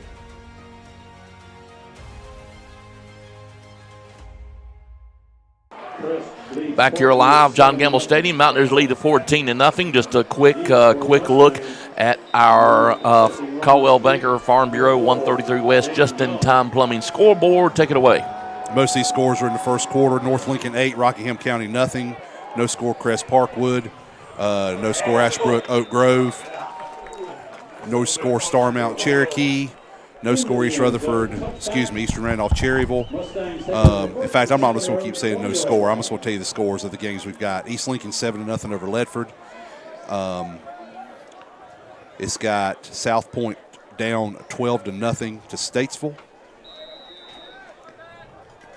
And that is all the scores we've got so far of the teams that have scored. Actually, I do know AC Reynolds, is up 10-0 over North Gaston. I can add that to it, too. So Mustangs come out in a formation we have not seen yet tonight. Shotgun formation. Spread it out just a little bit. He'll keep it himself. That's Jones over on the left side. He's got some running room, and he'll take it up across the 35-yard line. Quick update, Crest is up 7-0. AC Reynolds up now 17-0 over North Gaston. That's some quick updates. Excuse me. West Lincoln 12, Chase nothing. Hickory's up 16-0 over Hunter Huss.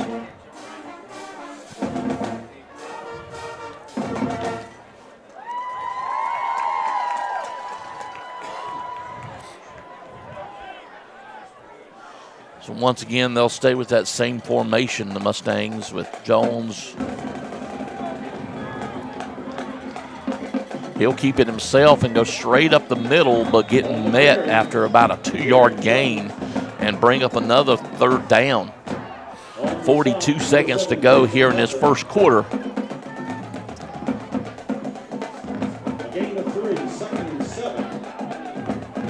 Second.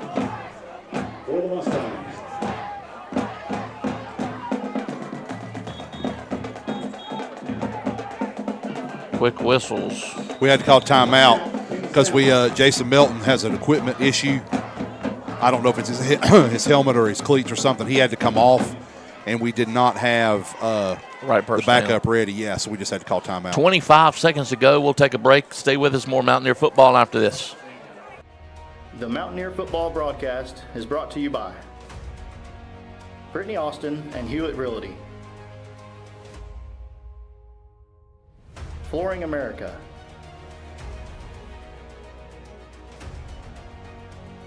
The Venue at Turkey Ridge, Allen & Sons Construction, Dellinger's Jewel Shop, Butler's Outdoor Design, JWH Contracting.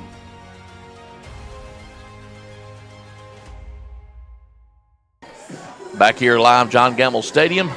After the timeout, Mustangs come up. Same formation in that shotgun. It's not exactly a pistol. What do you call that formation? It's just a single back shotgun. Handoff to the halfback across the 45. He's just short. He's going to be about a yard and a half. Actually, not a yard and a half, only a yard. They gave him a better spot. So it'll be 3rd and 1. So McNeely on the carry. He's kind of their main back. Averages about 71 yards a game. That's the end of the first quarter. And that's the end of the first quarter. We'll take a break. Stay with us. More Mountaineer football right after this. The Mountaineer football broadcast is brought to you by Gutter Guys, Innovative Pool Designs, Long Branch Land and Water, Christie Sellers with Allen Tate Realtors, Lickety Loos,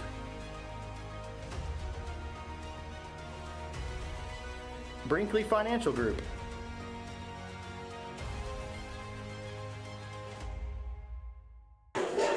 First round of the playoffs, 3A. We draw Smoky Mountain. Smoky Mountain right now is down 14-0. Third, they're going to call it one. That's a long one. So third and a long one right here. So the Mountaineers are trying to stop him. Just opening the second quarter. Now they're going back to the I. So the tight end is on this side, and the receivers are up top, so he's eligible.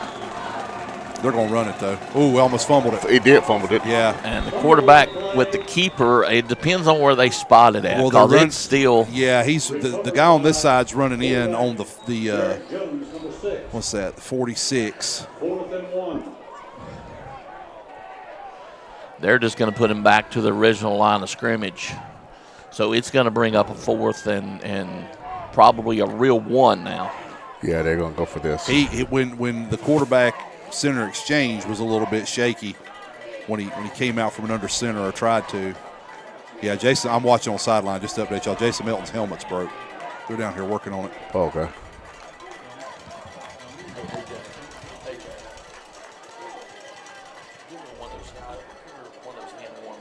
Oh, man, he got it. Oh, yeah. First down, Smoky That's a good run. That fullback, I'm telling you, on the carry. he hits his hole, follows the box really well. It almost reminds me of South Point's fullback, the way he runs. So down 14-0. Do you feel like they had to make something happen this early in the game? Maybe. To go for it, Maybe. the 50-yard line? But I think, they've had decent success with both. Now they're back into the shotgun. Shotgun with one single back. Jones still your quarterback. 3 wide receivers, 2 to this side, 1 to the far side. Hand the ball off to number 15. Once again, he's got a little running room. He might get 5 yards out of it. That's McNeely again, the ball carrier. Averages coming in this game, averages about 5.4 yards a carry, which is not bad. No, it's not bad at all. He has had 2 100-yard rushing games this season.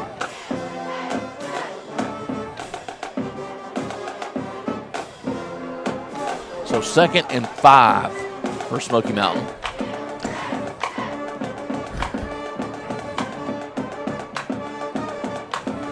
Still, they've gone back to the shotgun set. 3 wide receivers and a tight end. And Jones will keep it himself. He'll get maybe 2 yards and bring up another 3rd and about 2. 9:41 to go here in this first half.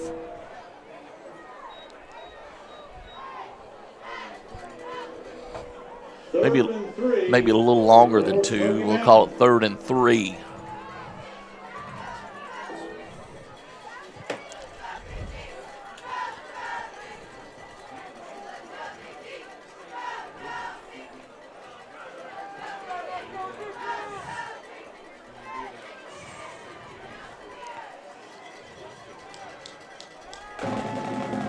Big 3rd down play. Give it to the fullback over on the left side. He's going to be short.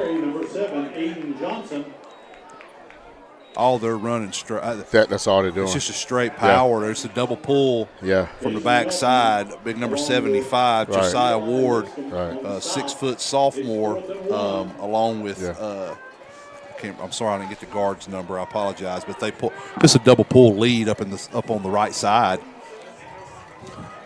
As Coach was talking about, they run that thing tight. Their linemen, as they pull, stay right there on the line of scrimmage. So here we go, 4th and 1. It's probably quarterback sneaks, what I'm going to think. Oh, it's a dive. 4th and 1. They give it to the fullback, and he gets stopped in the backfield. Yeah, I'm surprised they didn't. When they saw that box like that, I'm surprised they didn't do a sweep or something. Yeah. Because the outside was wide I'm open. with you, Lamont. And, you know, like I said earlier, a lot of times these offenses have a toss sweep or a power sweep. Not saying they don't, but I'm with you. I'm sure there's a counter. Yeah, they had or a off counter. that. Or when you saw that, I would have thought they would have audible off or something. Yeah. Because you weren't getting nothing up in that A gap. You wasn't getting anything up there. So the Mountaineers come back onto the field. Still pretty good field position. 8:20 to go here in this first half. They've scored on both their possessions that they've had it so far.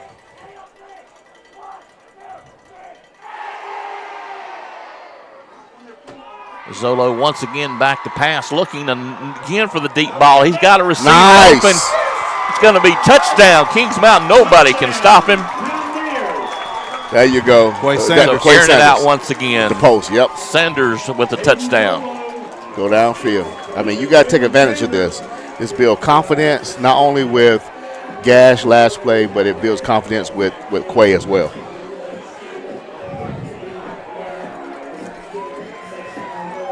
Matt Rom once again to attempt the extra point. Bryson Brown will do the holding. 8:11 to go here in this first half. Good snap. The kick is up. How about that? Yeah. And it is confidence, good. brother. I said off air, his kicks look so much better this week. Last week they were good. This week they're better. Hey. Mountaineers up 21-0. We'll be back. More Mountaineer football right after this. Don't go anywhere. The Mountaineer Football broadcast is brought to you by Brittany Austin and Hewlett Realty, Flooring America,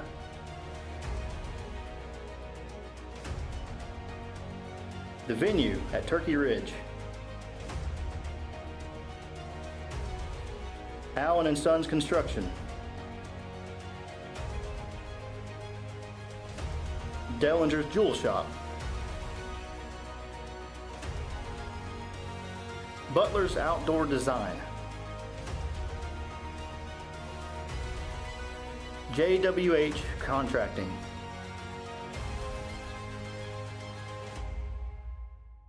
Done.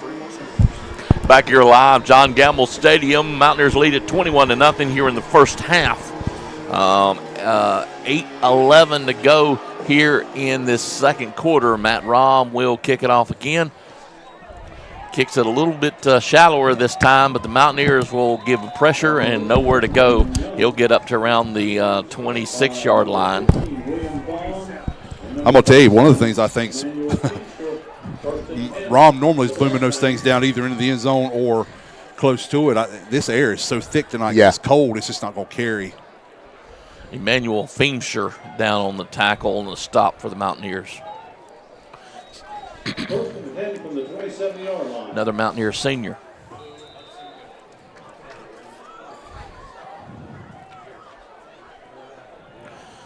So Jones back out in the shotgun.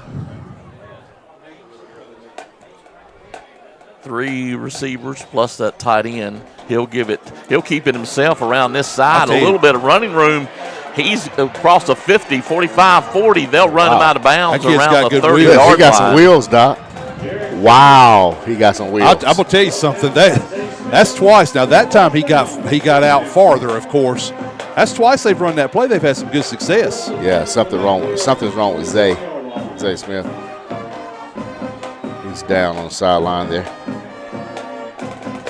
Hope he just got the breath knocked out. I do too, because he did run all the way across the field. Yeah, I think he just. They're helping him back up. I believe he's okay. Good. I think he's got the wind knocked out of his lungs. Believe me, if I had to run that far, I'd have got.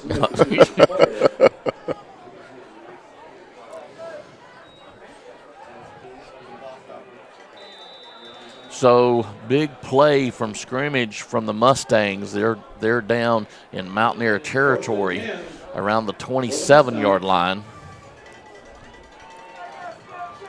We'll have to see what the Mountaineer defense can dial up right here. Now, this is the small details, Craig, I was talking about. They just had a big play. Yeah. How do we regroup? Do we keep them out of the end zone and make sure we stop that momentum right here?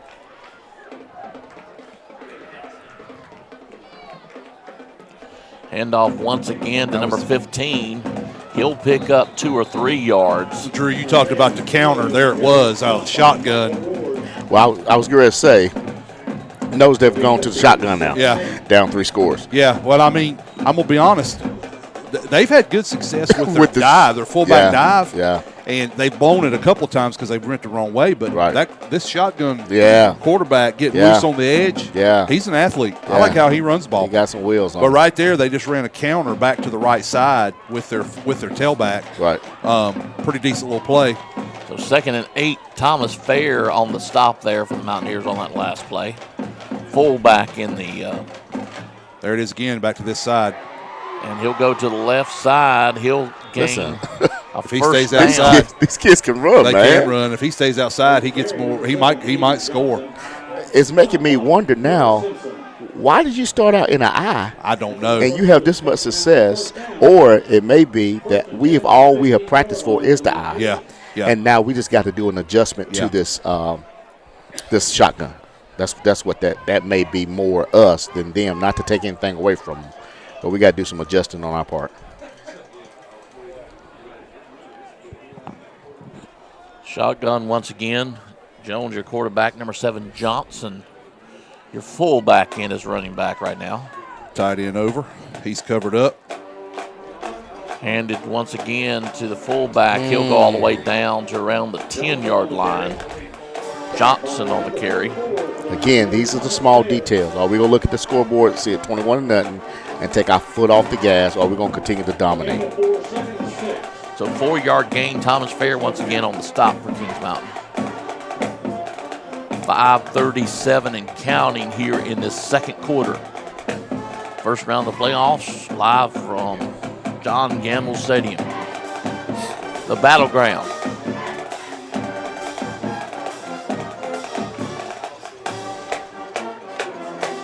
We've gone to a 5-man front. Yeah. Quarterback outside. Quarterback will keep it good. himself, but he's under pressure. He misses the tackle. One man to beat. Wow. He He'll made take it all the way down to the 5. Wow. I'm gonna tell you something. He made a great play right there. I mean, we had him dead to right. And he eluded Zay Smith, which He is did. not easy. And, of course, the freshman, number 29, Jaqueline Littlejohn. But both of those guys are fast and quick. And I'm telling you, I'm impressed with this quarterback, Yeah, man. we had good pursuit. We had it. Yeah. But, man, he made a great play. His athletic ability is like a wow. It's hard to judge on film, when you see this, but I'm very impressed with this quarterback, especially from the shotgun. McNeely back in with a quarterback right now. Fakes to McNeely. He takes it himself. He'll get down to maybe the 4. He's still on his feet.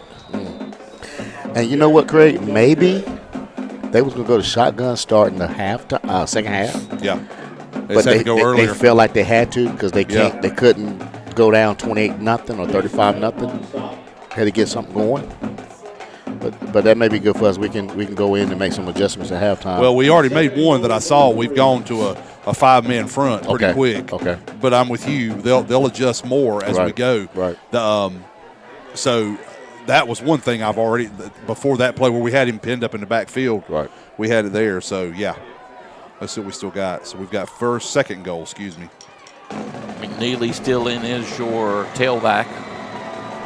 Fake to McNeely. He'll keep it himself. He'll get all the way down to the 1. This before he four down stopped. territory. We're going to see. Stopped by Jason Melton. Jason Melton on a big hit. Littlejohn. 3rd down. They'll spot it right there at the 1-yard line. 3rd and goal from the 2-yard line. 2-yard line. 3rd and goal. Looks like you're going back up under center.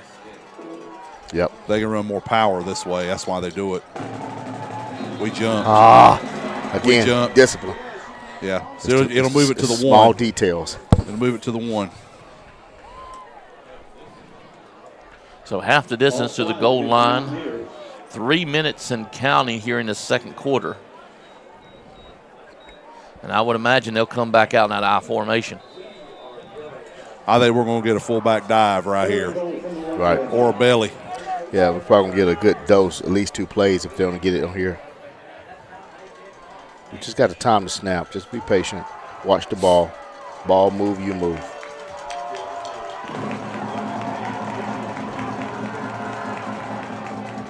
Hands it to the halfback. He's got in. And they haven't signaled yet, but yeah, there is. Touchdown, Smoky Mountain.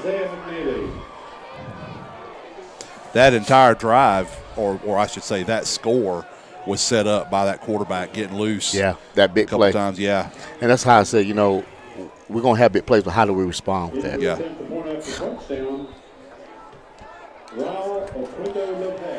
Lopez in to kick the extra point. They're missing somebody. Right. 2:35 to go here, and you called it in pregame. I mean, Smoky Mountain has milked that clock for everything that they get out of it. So the kick is good, so they'll put 7 on the board. We'll take a break. We'll be back. More Mountaineer football right after this. The Mountaineer Football broadcast is brought to you by Gutter Guys,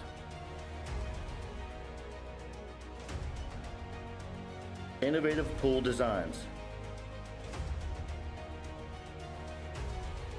Long Branch Land and Water, Christie Sellers with Allen Tate Realtors, Lickety Loos,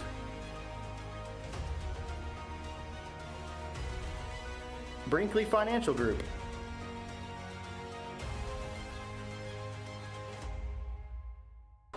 I'll give some updates. Back here live, John Gamble Stadium. Smoky Mountain able to put 7 on the board. 21-7, Mountaineers lead it here in the first half. 2:36 to go here in the second quarter. We'll do a Coldwell Banker Farm Bureau 133 West just-in-time plumbing scoreboard update. North Lincoln 22, Rockingham County 0. I'm wrong. East Gaston and Maiden are tied at 7. Crest is up 14-0 over Parkwood. Chase is down 14-18 to West Lincoln. Still no score that's reporting in Cherryville, Eastern Randolph, Ashbrook, Oak Grove, Cherokee, Starmount. East Lincoln, I was wrong on this one too. East Lincoln's up 20-0 over Ledford. South Stanley up 12-6 over Bessemer. Shelby is up 27-7 over Mount Pleasant. Lincoln is up 13-7 over North Surrey. Hickory's up 16-3 over Hunter Huss. Burns up 28-0 over Pine Lake Prep. Statesville 14, South Point 7. That's the latest updates. Manuel Feemster on the return for the Mountaineers, so Kings Mountain will take over 1st and 10 right at the 35-yard line. Easy. Mountaineers able to score on all 3 possessions so far.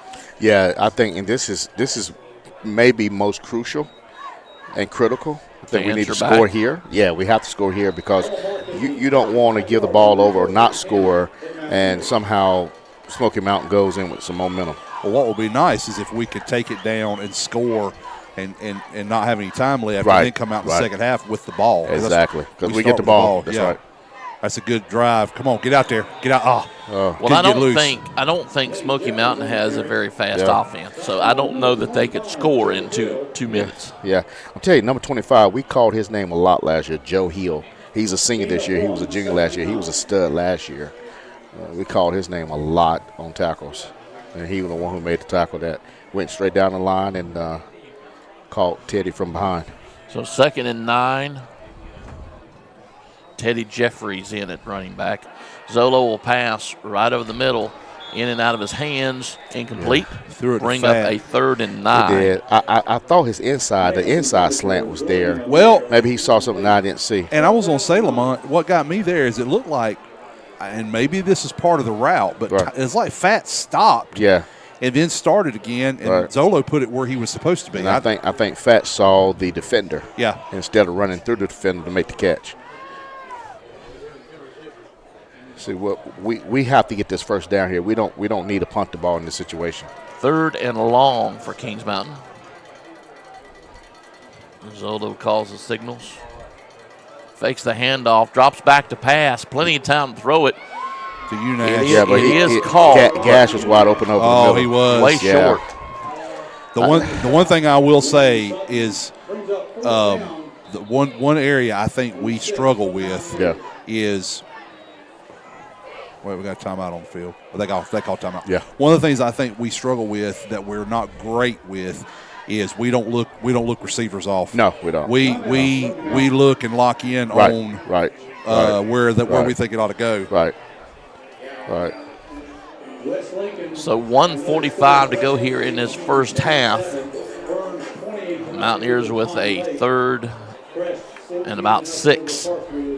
4th and 6. Excuse me. Drew, what's coming up at halftime?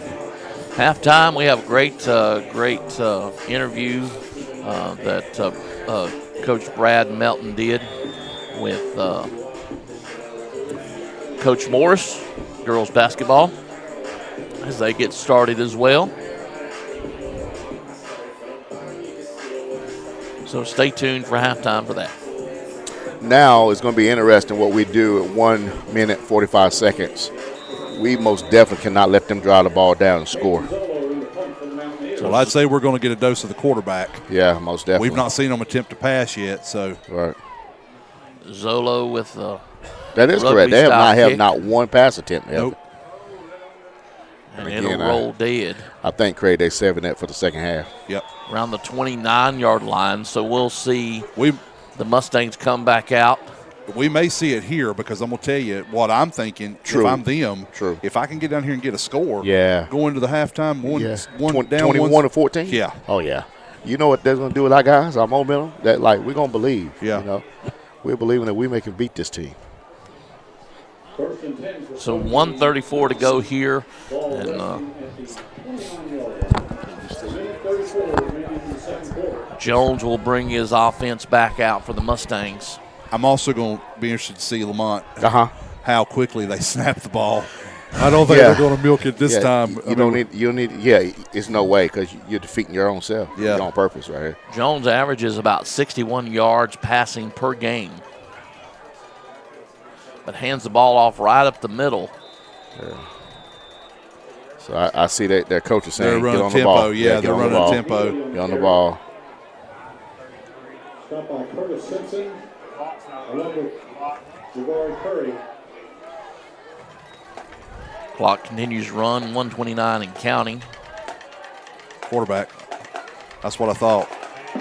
Quarterback over on the right side. He'll take it all the way down, cross the 45. They'll call timeout here. They've got something there. There's that Thomas Fair. He a little gimpy getting up. On the stop to Caleb Littlejohn, 1st and 10. Hope he's okay. Thomas Fair on the ground currently. Yeah. So they'll address him. We'll take a break. We'll be back here. More Mountaineer football. Don't go anywhere. The Mountaineer football broadcast is brought to you by Brittany Austin and Hewlett Realty, Flooring America,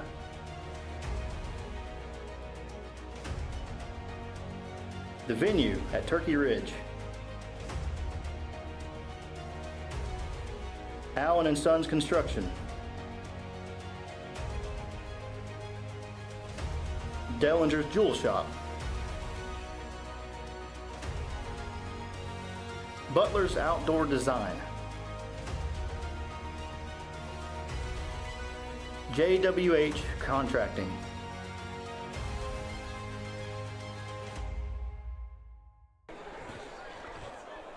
Back here live, John Gamble Stadium. Thomas Fair being helped up. I can't tell if it's his hand but he'll come over to the sidelines. Big part of the Mountaineer defense, so hopefully he is well. 1:16 to go here in this first half. Smoky Mountain on the move. They didn't have to take a timeout right there.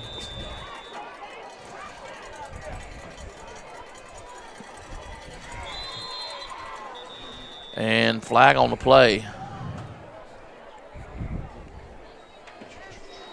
going to get a false start on them. The center went up, went down, and came back up. Is this their first penalty tonight? Yep. Wow. It's actually only the second one of the game, isn't it? Right. I like that. Right. But, yeah, It's unusual. Yes. Right. He went down and came back up, so that's a false start on him. So quick whistles once again. I believe they were off. Where'd he throw the flag? I'm not sure. The guy on the far side threw it, but I can't see where he threw it, what side of the line of scrimmage he threw it on. For those of you who are watching, it's 1 minute, 2 seconds remaining. It's on us. First half. We must have lined up off sides. Offside against the Mountaineers, 5-yard penalty. You spoke too soon, Craig. I know. He threw the no, he didn't. Never mind. I was going to say he threw it on the wrong side of the line, but he didn't because after we threw. Less than 1 minute. Here's the first First pass. pass. First pass of the game, throws it. Wow. Oh, And flag on the play. Where? they're going to call Zay, but I disagree with that. Was he there a little early? I was watching in the backfield. What'd you think, Lamont? Was he there early or? Well, I know Zay was there. I'm not sure if he was there early. But evidently he must have had it. You know, if you touch the receiver or anything, you know, he must have been riding his waist. It was right in front of the back, Judge. Right, so right, I will say that it. right. You know, maybe he was. Right. I wasn't watching. But I know the ball was in the guy's hand and he dropped it. Yeah. 1st and 10 for the Mustangs on Right. the Mountaineer 40-yard line. Right. 54 seconds left to go here in this first half. We're going to get a dose of the quarterback, I believe. Told you. Quarterback, Yep. he'll keep it himself. That's a Stagger hold. step. That's a hold. They missed the hold That's there, a big-time hold. 25-yard line. Gosh where he'll take almighty. They did not call it. No. Oh my gosh. Yeah, he was holding. Woo. Samaj Odoms, number 39 for us. He got turned around. Right. Ooh, okay. Well, they can't see everything. But that's exactly the side he ran to. Yeah, Come on. It seemed like we're not sliding down. It's like we're getting pinned there. Well, and of course we got held, of course. They're blocking us real well. What they're doing is they're sending that tight end down hard inside, and then we're just getting the double pulls getting us. So now they got a tight end. Got to have a big stop. It's 45 seconds left. 45 seconds left. Jones once again gives the ball off to Good, the left good. side, but he'll get stopped in the backfield. Call timeout. And the clock will continue to run, and timeout. Big stop by Eli. Smoky Mountain.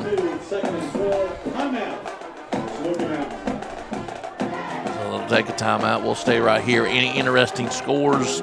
Really, the big score is, of course, AC Reynolds, if you see it. There's nothing. Well, my computer switched on me, so let me go back to this. Hang on a minute. I'm seeing if there's any updates from the last I gave.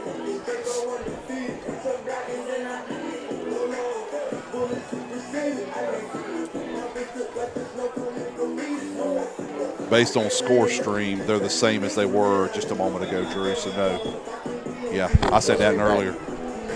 Say he must be back. Yeah, I said I was wrong on that one. Is it East Lincoln? Yeah. Yeah.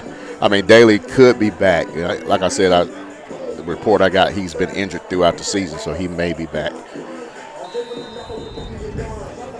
That should be their last timeout because they took one earlier. Right. And then they've taken two on this drive, I think. I'm pretty sure. 38 seconds to go. 2nd and 11 for the Mustangs. Back to pass again is Jones looking for a receiver under pressure. He just gets the ball off, and it is complete, but it's in bounds. Number Clock 3, is Snyder. running. Clock is running. 24 Snyder. seconds, 23 seconds. That's what I'm saying. They don't have any more timeouts. So it's, I don't know that I agree with that right there. I don't either. I mean, why That's would fourth you down. not? They're going to kick a field goal. But why would you not try to run like a little out route on the sideline and get a first down? I don't. I'm not their coaches. That's a long field goal. That is a long field goal. And I know his foot is cold. That ball is hard. I mean, you're talking a 40-yard field goal. Maybe he's got the range. Maybe so. You know. Lopez 17 will line seconds. up for a 41-yard field goal for Smoky Mountain. Trying to get something positive before they go in at halftime.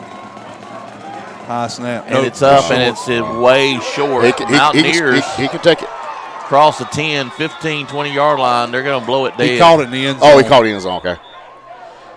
You can't. Gotcha. You could if it was college, Right. but not in high school. So the Mountaineers have 8.9 seconds Yeah, to go. I'm taking a shot. I would. I'm taking a shot. 8 Heck seconds. yeah. I need. We get the ball back. I send one down the Right, seam, see right. what happens. Right. I'm telling Zello, don't take. If you take a sack, but just throw it down the field. I mean, think about it, Lamont. I mean, we've had 2 good pass plays. Oh yeah. And so you get something down the seam right here Right. and gain 25, 30 yards, and you've Right. got a shot at the end zone. Exactly. So the Mountaineer O will come out for one play. Most likely 8.9 seconds to look go. like they're gonna down it. Yeah, They're going to victory. halftime. And they'll choose to just go into victory formation and take it to the halftime. So Mountaineers lead at 21-7. We'll go to halftime. Stay with us. We've got the halftime show. Coach Morris coming up, so don't go anywhere. We'll be back right after this.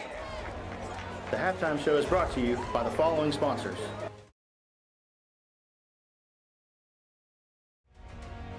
The halftime show is brought to you by the following sponsors. Ben Engel and On Cue Financial. Audio Video Designs. Patriot Jacks Outfitters.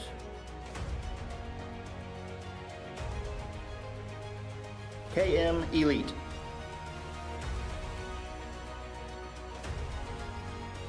Taylor Law, PLLC. Shara Miller for Kings Mountain City Council.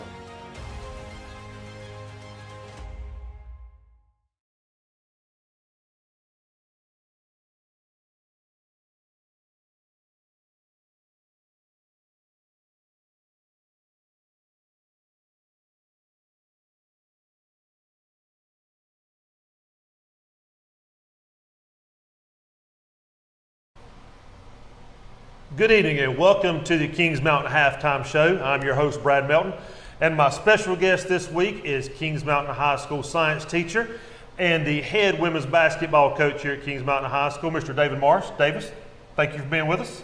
Pleasure to be here. Thanks for having me. Well, listen, just tell us a little bit about your background. Tell us where you went to high school, so on and so forth. Where'd you come from? So I'm a Kentucky guy. I graduated from Pulaski County High School. That's South Central Kentucky. And from there, I went to Eastern Kentucky University for college, majored in geography, played sports when I was in high school, played basketball, played on the golf team. We didn't have a swim team at school, but I did participate in a swim team in the summers. And so that pretty much kept me busy through high school and college. Well, now, knowing you're from Kentucky, I know you're a big Wildcats fan. So if I mention them Christian Laettner, you're not going to have a come apart. Well, I'll I'll try to maintain my composure. I know that's a touchy subject up in Bluegrass. Right, yeah, it's I probably have a shirt that says "I still hate Laettner" laying around somewhere. Funny thing is being a Kentucky guy, you probably didn't know I was actually born a Hoosier. Oh, okay. So I was born in the suburbs of Chicago, and we moved to Kentucky when I was 4 or 5 years old. So. Being in Kentucky, and it's hard to believe now, though, I've actually lived in North Carolina longer than I've lived anywhere else in my life. So it's, well, that brings me to the next question. Why did you get up in North Carolina? North Carolina, I started working with Texas Roadhouse when I was a sophomore in college, and I quickly worked my way up to a key hourly assistant manager type position. They made me an offer to come to the Carolinas when I graduated college, and I came down and was opening roadhouses, having a good time, and from there that branched out from Texas Roadhouse to owning my own Penn Station Subs franchise. Had that down in Rock Hill for 13 years, and next thing you know, I'm teaching. Well, all right. What caused the transition there? So you go from the restaurant business, the substations, to teaching. Yeah, what brought that on? hours really. I had 2 young kids and was not enjoying working 6 days a week and not being around my children in the evenings, and so I started looking at things that would be more beneficial from a family standpoint. And my parents were teachers. My younger brother is a principal. My grandmother is a teacher. It's kind of in the blood. So I started looking at options that would get me to teaching. I talked to a good friend of mine, Aaron Allen, and we looked at some lateral entry stuff, and he set me up with someone on lateral entry, and from there we put a plan together that would get me in the classroom, and then it's just a matter of somebody hiring me on. So Taking a chance on yeah. you. So when was your first year teaching? How long have you been here? My first year teaching was 2016 as an interim position. I came in doing social studies and got hired in February. Okay. So I kind of left a job that I owned and took a job that had an end date. So there was no guarantee for employment once June rolled around, and I just took a leap of faith and said, this is where I'm supposed to be. This is what I'm supposed to be doing, and I'm gonna go in. I'm gonna do the best I can, and we'll see what happens. Well, I'll tell you what, from the Kings Mountain side of it, we sure are glad you're here. I know as a teacher, you've done a great job in the classroom. So what got you coaching? When did you start coaching immediately, or is that something you kind of came into later? So I came in, basketball season was already going. Grayson Pierce invited me to come hang out with the basketball team and stuff. So when I was at games, just come in the locker room, started sticking around for practice after school. It's something I wanted to do whenever I came into coaching, and or when I came into teaching. Just working the coaching aspect. And so I came on that following year. I get hired in the county, but not at Kings Mountain High School. And then before June's over with, I actually had a job at Kings Mountain High School, and Coach Pierce asked me if I'd like to help out with the men's program. So, I was there as one of his assistants and working with the men's program, and did that for, I'm guessing, 3 or 4 years. So 4 years, I guess, as an assistant, and kind of coming out of that COVID year where we didn't do anything during the summer. And when right before summer started, Coach Inman was already doing the women's team, and he'd asked me, he said, hey, I'd like to have your help with the women's program. And so I was like, sure. So I was going to switch over to helping him at the high school. And so school started back. We're allowed to do workouts. We're doing workouts preparing for the high school season. Come middle of October, the phone rings. It's Jason Bridges at the middle school, and he said he'd like to know what my interest would be for having the girls' job at the middle school, because the coach had just stepped down and didn't want to do it. And so I talked to Coach Inman, and I'm like, hey, what would be better for you, me working with middle school girls, getting them ready for high school, or me helping you? And he said he'd like me to be willing to step down there. So I went in and took over the middle school program, and I was down there for 3 years, and just trying to change the culture and get girls interested in playing basketball. Well, good. Well, let's speak about that now. This is your first year as the high school coach, okay? Coming off a team that was 10 and 15 last year. You lose 5 seniors, so you got new crop coming up. I know you had quite a few freshmen on the team last year, or you didn't, but on the team last year. So who are you, with losing that many seniors, who are you expecting to step up and take that leadership role this year? Well, the leadership role, still not knowing exactly who all is going to play, but got a pretty good idea and stuff. We're sophomore heavy. Ferry Martin has a lot of playing experience. Anna Wooten has some playing experience. Lonnie Pettis has some playing experience. I want to see those girls kind of step up into a leadership role of leading the team. I'm counting on some upperclassmen.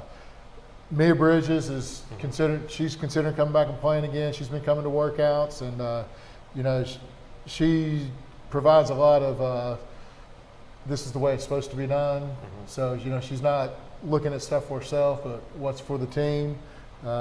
Avery Bridges is new to Kings Mountain. She transferred in from a private school. I'm looking for some leadership from her. You know, we've got some freshmen that are showing signs of being able. I guess really the thing we're wanting to do this year, there's not a huge expectation to coach. You got to come out and win conference. We're just trying to establish our culture, and you know, our team motto is going to be 1% better every day. So, you know, I talk to them every day we work out. Is what are we doing as a team to get better? Because there's no one person. We don't have one person on the roster that is going to be the difference in us winning or losing this year. But if we can work as a team and play as a team, you know, I feel like we can win some ball games. And you know, it might be tail end of the season when we start experiencing that winning. But I feel like we're going to be able to get some stuff done. And you got a young team, so you got time to grow. But not one thing I do know as a former coach is how important a JV program is.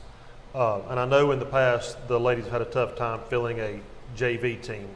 Is the turnout been enough to where you can have those ladies? Because you know, nothing replaces that court time. You can practice all you want to, but until you actually get some game experience, and especially the younger ones could use that time on the court. Do you think you'll have enough to do that this year? That's the plan.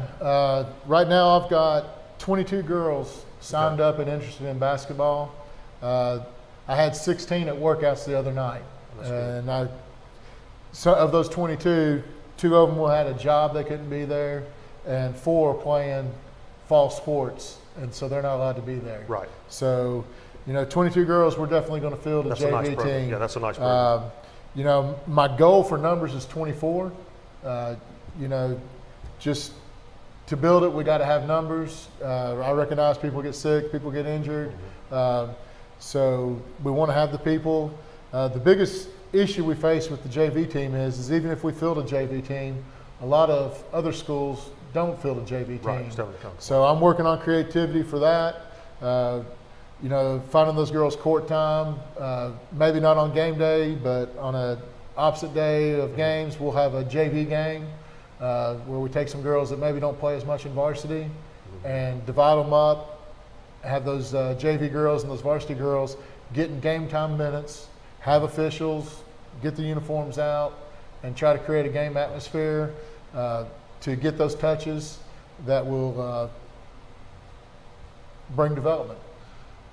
Good deal. Well, listen, I know, and I ask this question every week, as a head coach, you are only as good as your assistant coaches.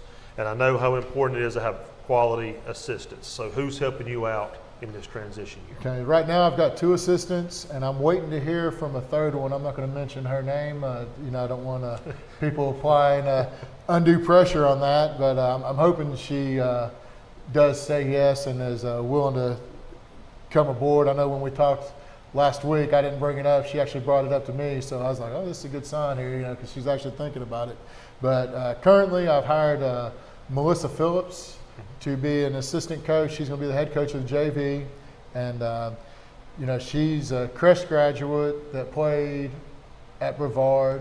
She's got a son that just graduated from Kings Mountain last year, and she has another son that's in 7th grade. She's a nurse by job, and then she also teaches exercise classes at the YMCA. But, you know, one of the things I like about Melissa is she's going to bring you know, the strength and conditioning stuff. She's a certified trainer. So, you know, one of the things that we're focused on this preseason is getting in shape and getting stronger.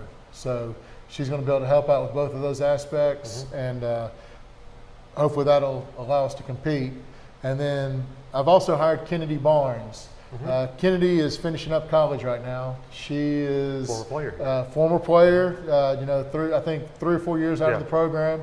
And she reached out to me like, I would say the first day that the announcement was made that I was coaching, she'd sent me a message saying, Coach, I want to come help you. And so, you know, we talked a little bit, and I was like, you know, I'd love to have you on board, and she's going to be a great asset. She was a great player when she was here, and she's got a lot of knowledge to offer these young ladies, and just the culture, and the more to basketball, the academics, and just she's well rounded, so she's going to be a huge asset. Well, good deal. For all of you out there watching, your first game is Tuesday, November 28th. That's going to be at East Lincoln. So what can we expect to see that night? That's a tough game to open up. You didn't pick a cupcake for that one, did you? I made sure I told Coach Fan thank you. I think East Lincoln, if I'm not mistaken, they were the 3A West champions last year. No pressure. So, they bring back quite a few of their girls. So that's a tough contest to get your feet wet in. Baptism by fire. Baptism by fire. I've expressed to our girls that for us to do what we want to do this year, we've got to focus on conditioning. So, we've got to come in. We're going to have to be gritty, scrappy, physical, all of these things. A lot of it's not basketball. It's just, it's just going to be desire. And some of that desire is going to come from conditioning. So that's what we're focused on right now, is getting in shape. And, we're just going to come out and,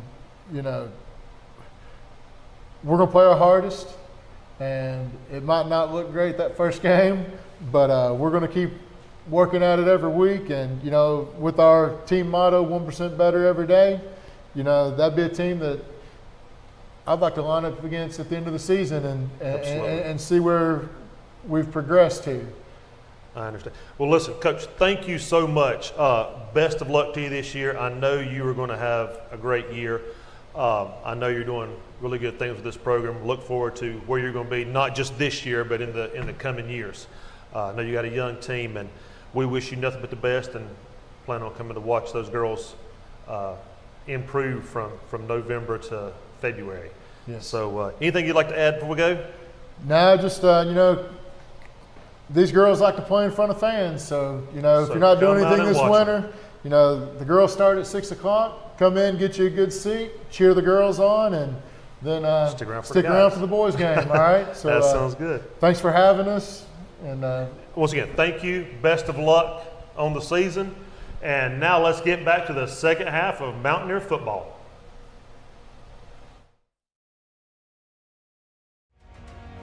The halftime show is brought to you by the following sponsors: Ben Engel and On Cue Financial, Audio Video Designs, Patriot Jacks Outfitters,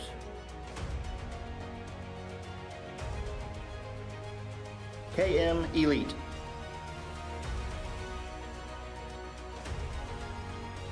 Taylor Law, PLLC, Shara Miller for Kings Mountain City Council,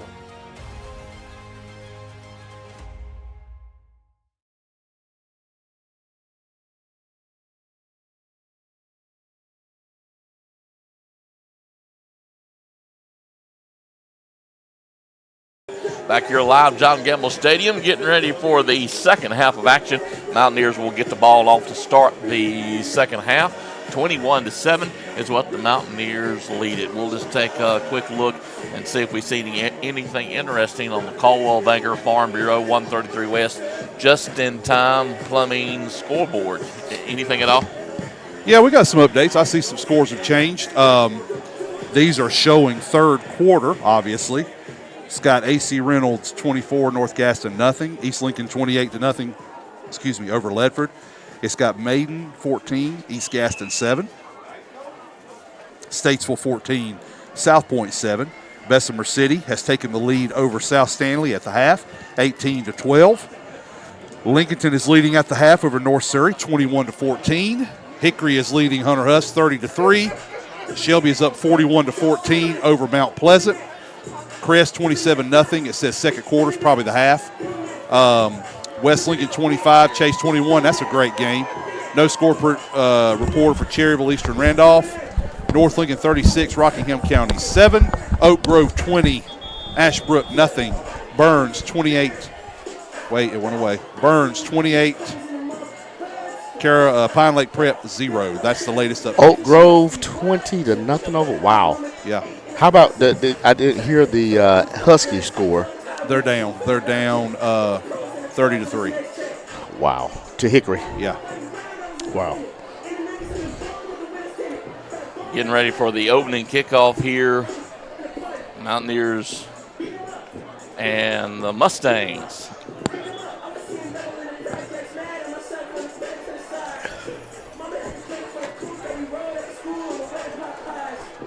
Third quarter action. Kings Mountain will get the ball, come out and start this. Well,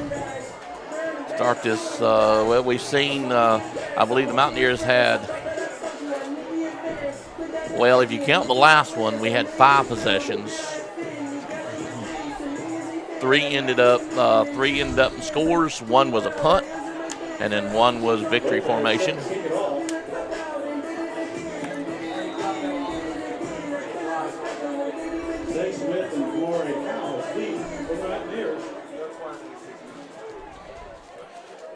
So they'll kick it off and kick it not too deep, 30-yard line, bring it up across the 35. So the Mountaineers will take our 1st and 10 around the, looks like 33-yard line maybe, 37-yard line, 1st and 10 Kings Mountain. So, guys, how important is it important to go ahead and do something here in this opening possession? I mean, it's not make a statement. I don't think it's a do or die. We need this. I don't think it's like a desperate that we need to score, but yes, we need to score. We don't need to somehow lay down in a funk and just play around with this team. We need to put them away.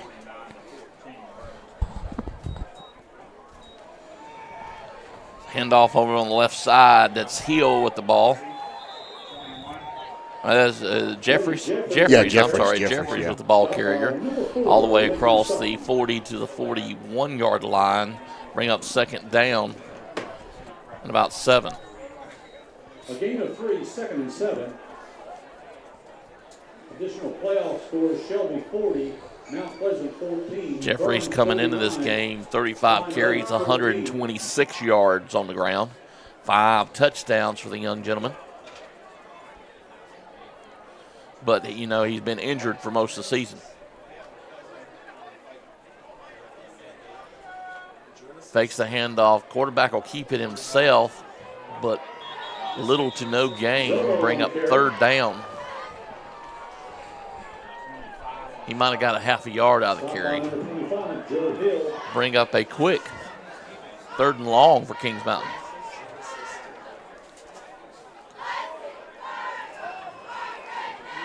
Third and 6 for the Mountaineers. 3rd and 6. They'll check the play.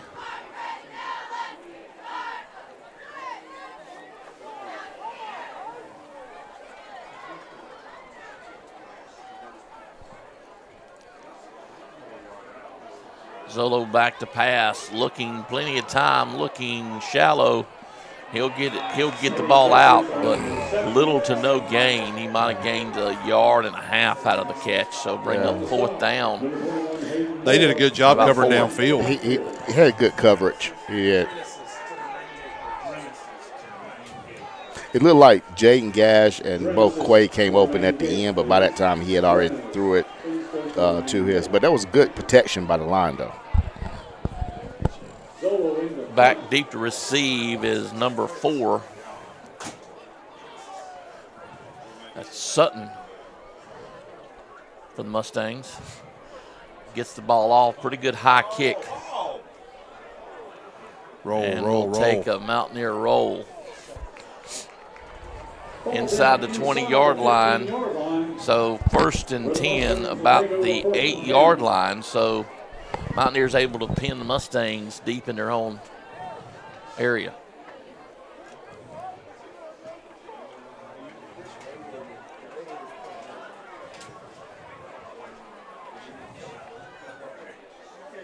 This was going to be my question. Was it more important to come out and make a statement with that play, or is it more important for the defense to come out and make a statement here? Well, I think it's both and.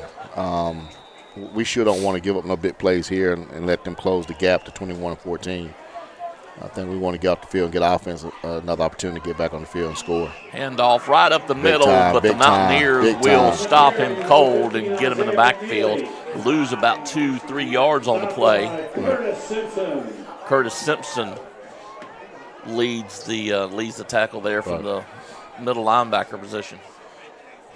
A loss on the play. Second down. They had Curtis at linebacker? 2nd and 14. From the 9. No, he's on the inside. He's inside interior D-line.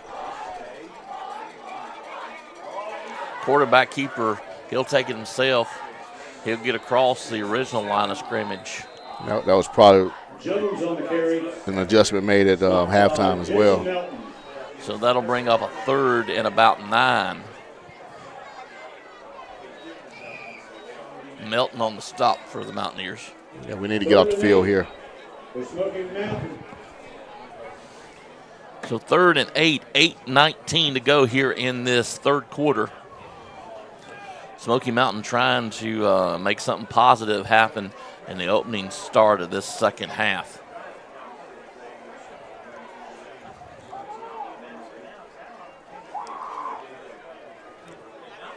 Hand the ball off right side this time. He's got a hold run through 1st and 10 for Smoky Mountain. So we had them pinned deep, but they're able to get back out and cross the 25-yard line.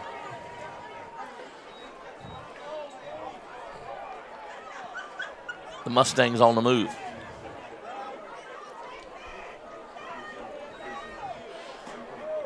Number 44, Eli, is that Boone? For Smoky Mountain? For Smoky Mountain. Yeah. They're tight end. I think he runs more switching sides than he actually does down the field. Right. He's usually covered up. Most of the time, like right now, he's covered up. Right. So, yeah, he's not eligible. They don't try to throw to him. Right up the middle, there's a gap. That's the big fullback, number 7, Johnson. He'll get close to a first down. And I think they're going to give it to him. So 1st and 10, Smoky Mountain, and they're on the move still. 7:12 to go here in this third quarter. Yeah, they are seeing something on the right side there, and they've been having success in the run game.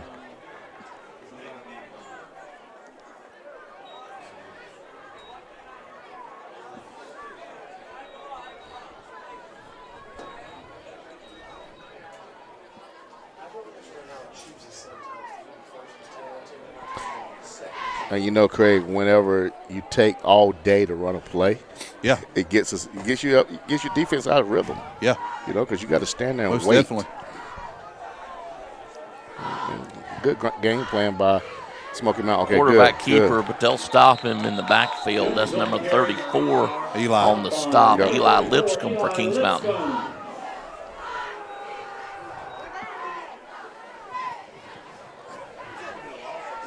I see Thomas Fair on the sideline. I'm not sure.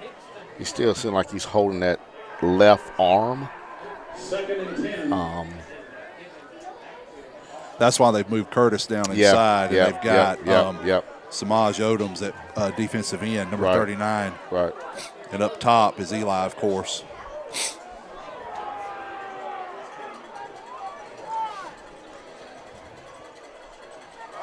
Quarterback keeper once again, but he'll get stopped with maybe a 2-yard gain. Like right there, they're going to see on film, Samaj is getting upfield too far. Yep. So what's happening is right there, he was 3 yards deep in the backfield. Yep. He got in on the tackle, but he chased it down. If he would squeeze, because what happened is his guy disappeared, and he didn't squeeze. He went up and around.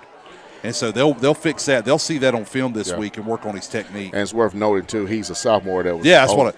And he was huge on JV. Yeah. But that lets you know for the people watching, this is why, as Craig was saying with his technique, that's why this is happening. Yeah, most definitely. It's a big 3rd and 8 play for the Mustangs. And quarterback keeper once again, and he'll get free, but not enough to get the first down, so to bring up fourth down. And they've gone for it in this position before. I'm not picking on him by any means, but even like right there, he got trapped, and he took the trap on wrong. Yeah. If he takes that trap on the correct way, there's nothing. And that quarterback cut inside. Again, that stuff they'll fix when they see it on film. But also, you can tell too that when one of your key guys go down, you got to throw a JV team. You can see that. And I don't know if Smoky Mountain understands this, but if the Smoky Mountain have any type of scout report, hey, I'm running right at Samaj Odom. Right, of course. 4th and 1.5 yards. Quarterback keeper again, but he'll get stopped. He won't make it to the line of scrimmage, and the Mountaineers will take over on down. That was a great play by Curtis. Excuse me for coughing in the microphone. Curtis and Jaqueline Littlejohn both were there. Curtis stood him up, and Jaqueline helped clean it up. Good job. Good job, our defense. We needed that. But that drive for Smoky Mountain took about almost 2/3 of this quarter away from us. 46-yard line, 4:25 remaining in the third quarter. Kings Mountain leads it 21-7. So the Mountaineers will get the second possession of the second half right here. Zolo back to pass. He's going to get hit, blindsided. And that was a coverage sack, so he had nowhere to go downfield. It was a little bit of coverage, yes, but also they got somebody came free on the left side. I think there was a miscommunication between Alex and Tristan because they were talking after the play. Their DL made a great play. He got through there. Yeah. Zola didn't really have a lot of time. No, he had no time.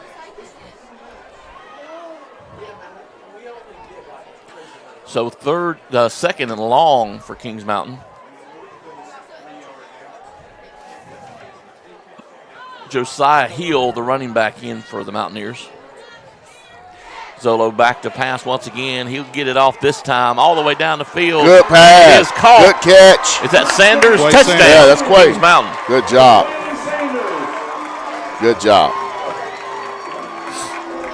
So the Mountaineers making it happen tonight with the passing game. And I saw when Zolo came off, our offense coordinator was really in his face and his grill. I think he's basically saying, let the ball go. Throw the ball, give your receivers an opportunity. And I think Zolo probably was playing not to make a mistake. Play ball. Yeah. You know what I'm saying? Because, again, he probably still got that in the back of his head that he don't want to throw an interception. You can't play like that. Just play ball. Well, and give your wideouts a chance to make a play. And what's good about that, too, is that – off to the left, no good. What's good about that, too, is that it comes out right after a sack. Right. And so, that helps with everybody's confidence.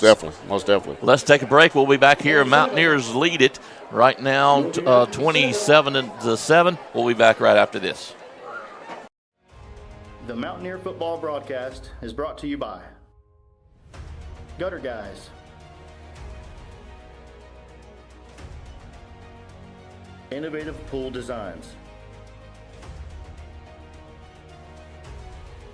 Long Branch Land and Water, Christie Sellers with Allen Tate Realtors, Lickety Loos,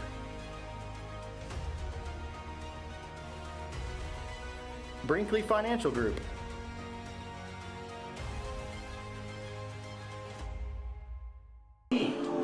Back here live, John Gamble Stadium. Mountaineers lead at 27-7 in the coldest game we've had. I would say this is extremely cold weather, but it is definitely the coldest game we've had this season here in John Gamble Stadium. 3 minutes, 30 seconds to go here in this third quarter. Mountaineers able to put 6 more on the board, and Matt Rom kicks it deep and caught it around the 10 up to the 20 and be run out of bounds before he crosses the 30-yard line. Matt Rom missed that extra point. He's 9 for 10 with PATs this season so far. Their Isaiah McNeely guy, he got a little chippy. He pushed our guy back down after he got to get up. It's all right. Let's talk about that. Only 2 penalties against the Mountaineers so far. Knock on wood. Which is good. You said it we to me talked a about minute this ago. one. You jinxed us. Yeah. You said I jinxed them, so next one's on you. Right. But, yes, on all seriousness, much better tonight. And only one against Smoky Mountain, right? Yeah. So 3. A clean So game. it's been a clean game. And I like very that. disciplined on both ends. I like that a lot. And at this point of the season, that's what you expect. Yeah. So we're staying with that same defensive front. Mustangs handed off to fullback, right, halfback, and it's McNeely, the ball carrier, just right up to the 30, to the 31-yard line. Field gain. Where? No. Almost 2 yards, bring a 2nd and 8. Looks very familiar. Yeah. Or very similar. Right. Sorry, Lamont and I are having a side conversation. Sidebar.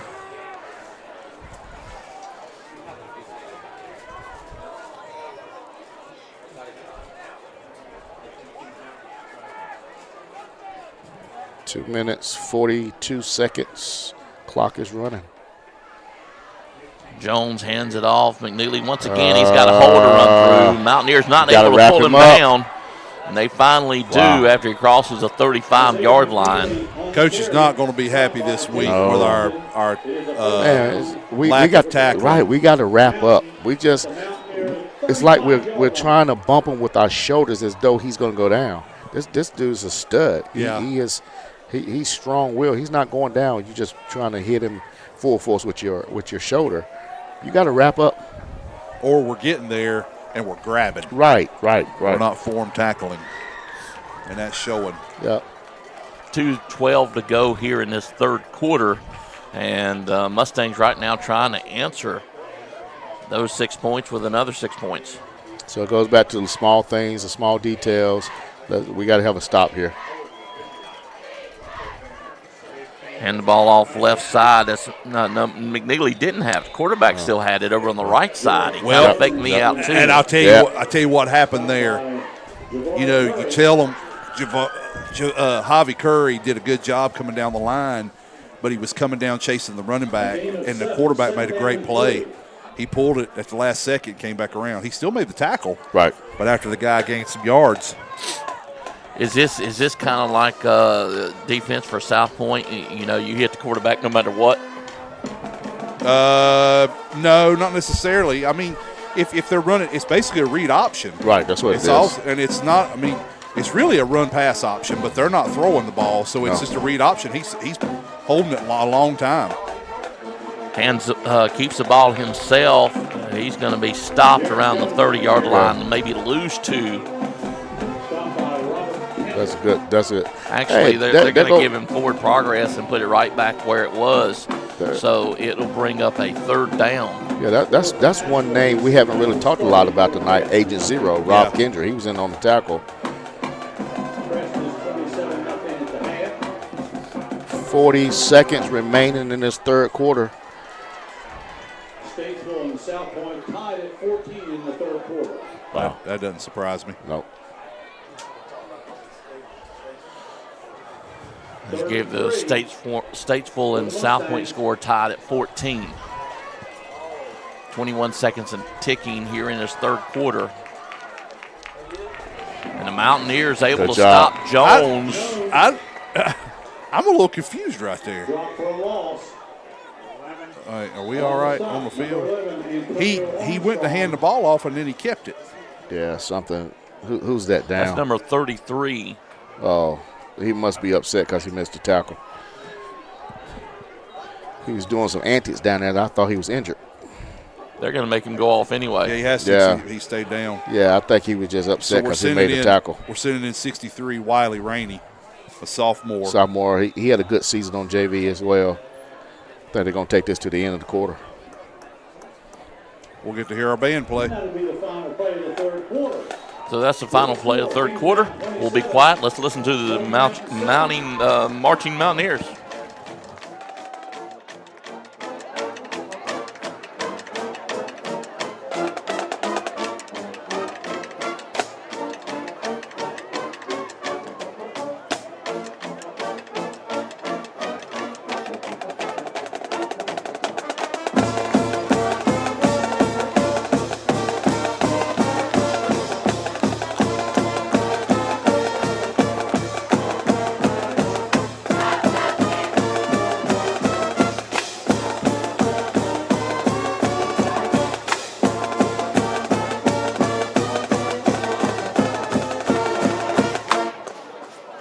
Third quarter score, West Lincoln 21. Back State. here live, John Gamble Stadium. My favorite rendition of the Mountaineer Fight song.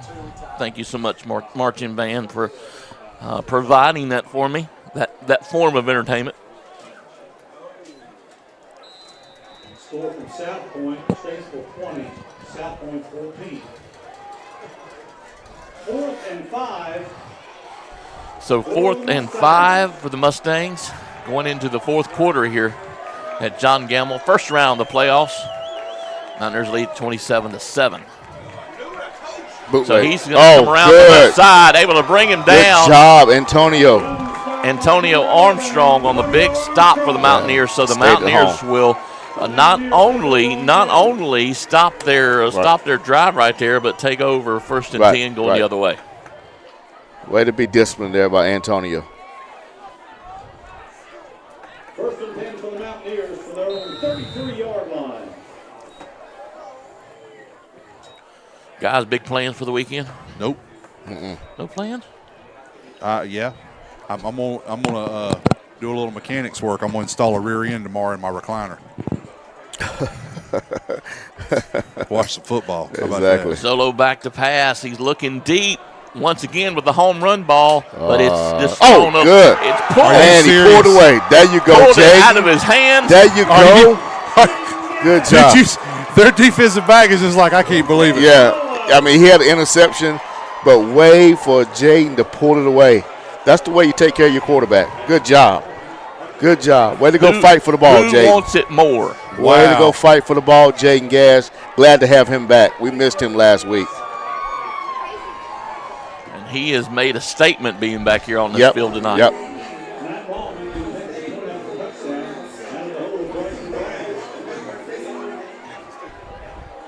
Rom will attempt the extra point. Try to get back on track. It's up. It looks good this time. Good job. And it is. Mountaineers will tap on one more. We'll be back here. 34-7. Mountaineers lead it. Stay with us. We'll be back here right after this. The Mountaineer football broadcast is brought to you by Brittany Austin and Hewitt Realty, Flooring America,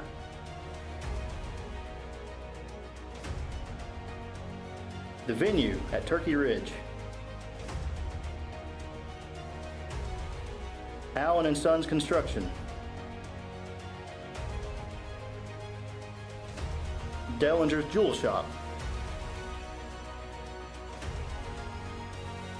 Butler's Outdoor Design, JWH Contracting,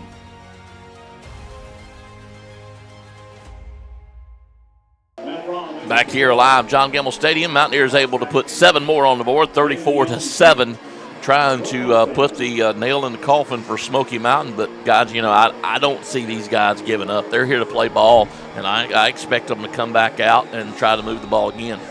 Yeah, I believe they need to speed it up now. And we just can't give up no plays and look at the scoreboard. Matt Rom, once again, great kick.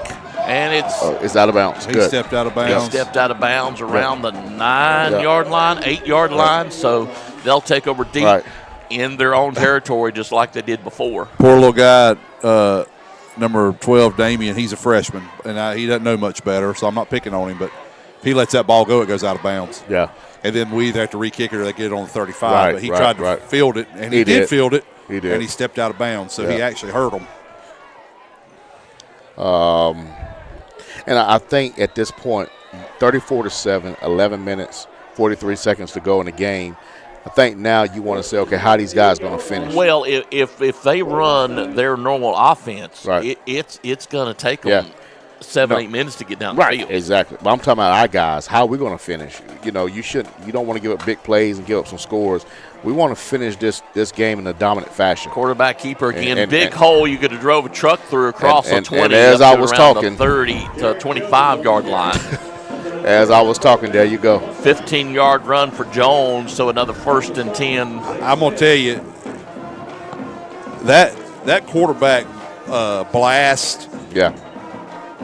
Quarterback power. It's really quarterback power because you've got a double pull. Right. I watched that. They pulled from the left side. Those two linemen on the left side, I mean, it was beautiful. I mean, they blocked us. Take nothing away from them. I've been impressed with their whole backfield the whole night, both running backs and especially the quarterback.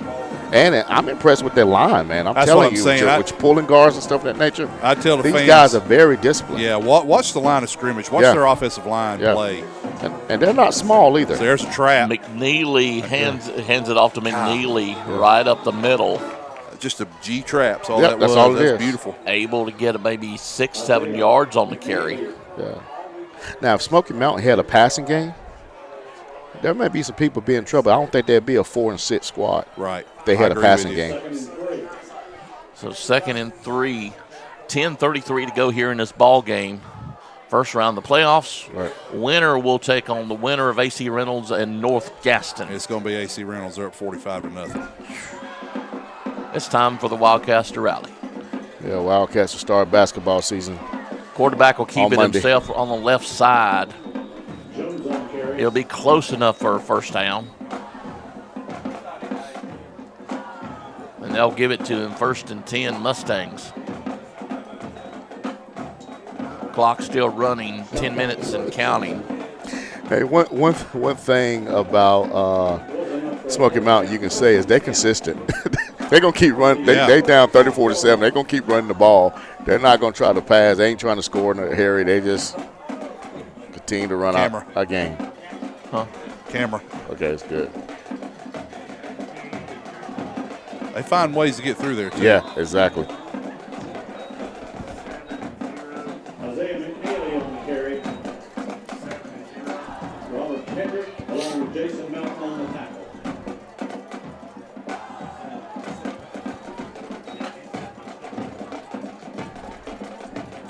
Second and 3.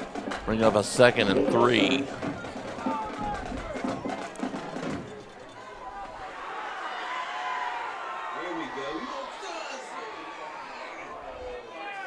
Hand it right up the middle. They'll get met at the line of scrimmage by several Mountaineers. Good job. McNeely on the carry, stop by number 34, Eli. McNeely again on the carry. No gain, 3rd down. He averages about 76 yards a game. 9 touchdowns for McNeely this season. 8:47 to go here in this ball game.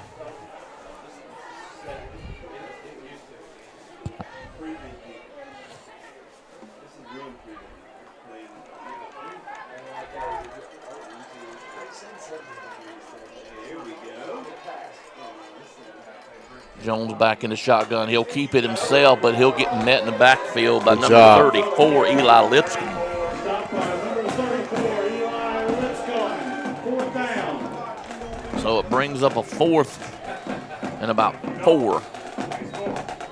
And they'll send in the punt team. Yeah, they're gonna stay consistent to who they are. They run the football. Snyder in the punt for the Mustangs. And you got to be careful to make sure it's not a fake punt here. 'Cause I don't know why they're punting. I mean, I would go for it. Snyder will get it away. And it'll go roll out of bounds. So the Mountaineers will take over 1st and 10 around the 32-yard line with 7:42 to go in this ball game.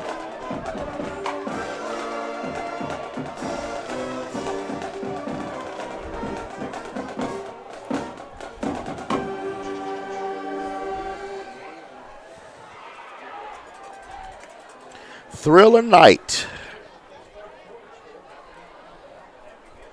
Zolo is still your quarterback. Josiah Hill in at running back right now.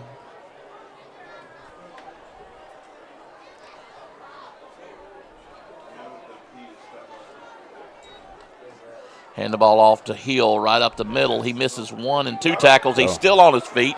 Keep running, Joe. There you go. Got some Smoky Mountain guys on his back as he tries to carry him up to the 50-yard line. And then Dom Davis finished it up to play. He comes up behind I won't say he assisted the runner by any means. I'll just say he bumped the pile. Right. He just ran into him. He did. Hey, I'll give 79 credit, though, for Smoky Mountain. Big Donnie, I'm going to say it's right, Hebben Street, I believe is how you say it. He missed Josiah in the backfield, but then tracked him down.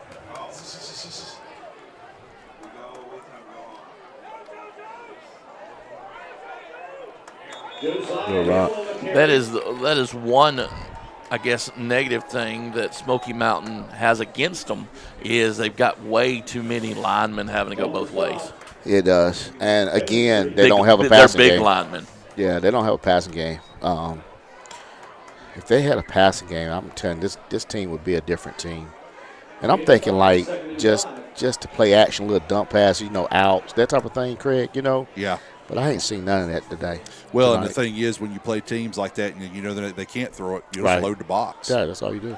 Give it to Hill over on the right side. He's got some running room. He'll pick up the first down. He's still on his feet. Cross a 30 to about the 29-yard line. 1st and 10, Kings Mountain. 6:20 to go here in this fourth quarter. He's slow to get up. Josiah was? Yeah, he's slow to get up. Still down over on the far sidelines. Yeah. He's going to make it to his feet, though. Like I think I know what it is, but I do too. So they'll help I him give him off credit the for running. sideline. I give him credit for running that thing. Yeah. You know what I'm saying? Yeah, it's not his hand that's hurting. Not his hand. No. It's kind of a little to the. Yeah, bless his heart. Yeah, bless. Bless his heart. Don't Bless use the word his heart. little. You could hurt the man. Come on. We have too much fun. Oh, man.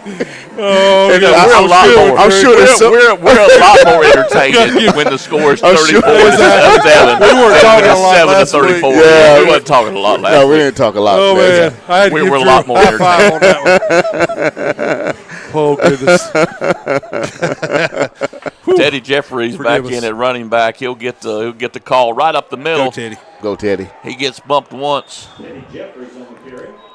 Gets brought down. Pretty good gain on the carry. Bring up 2nd down. 5:40 to go here in this fourth quarter. A gain of 5, 2nd and 5 for the Mountaineers.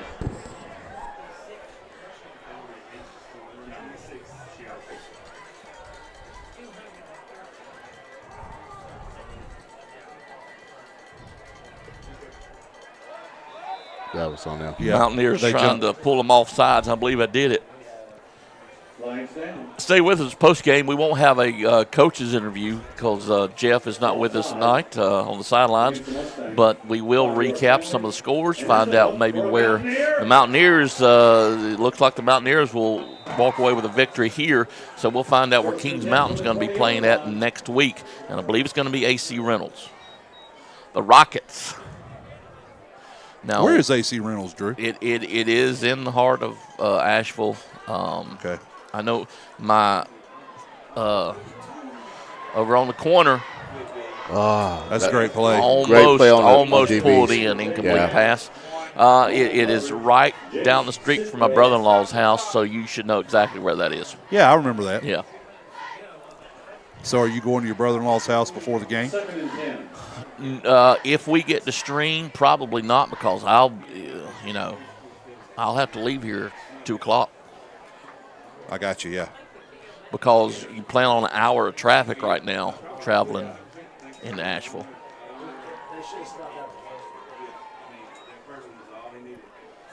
Mountaineers over on the left side trying to Turn find inside. some There you running go. room, getting some traffic, crosses the 20-yard line. Stop by Hayden Moore.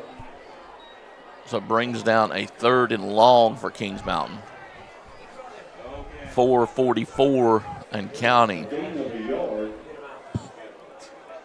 3rd and 9. Big 3rd and 9 play here for Kings Mountain, deep in Mustang territory. Just crossed the red zone.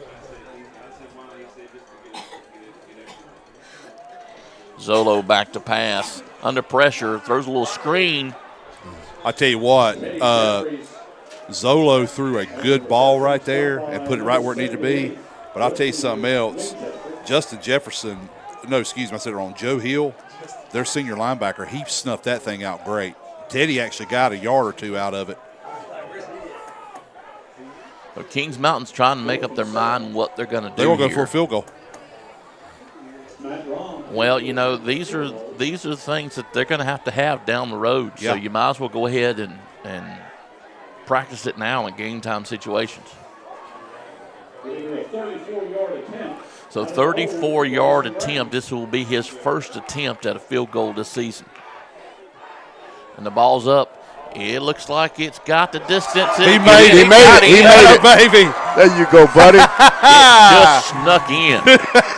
So Mountaineers will put 3 more on Look the at board. There you go, Kings There you Mountain. go, buddy. Good job, Matt Robb. Good job. Good job. We'll Good step job. away. We'll be back here. More Mountaineer football right after this.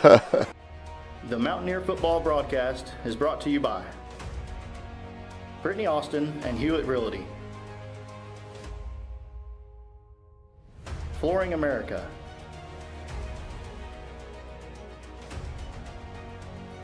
the venue at Turkey Ridge, Allen and Sons Construction,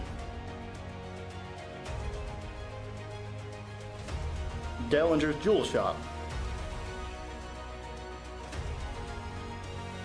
Butler's Outdoor Design,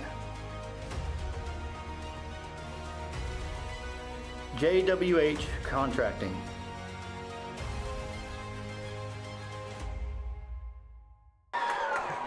Back here live, John Gamble Stadium. Matt Rom just nailed a 34-yard field goal for the Mountaineers. Add another 3 to it. Mustangs will take it from the 10, but not up to the 20. Mountaineers will put the axe on it right there. They'll start over on the 19-yard line. 3:24 to go here in this ball game.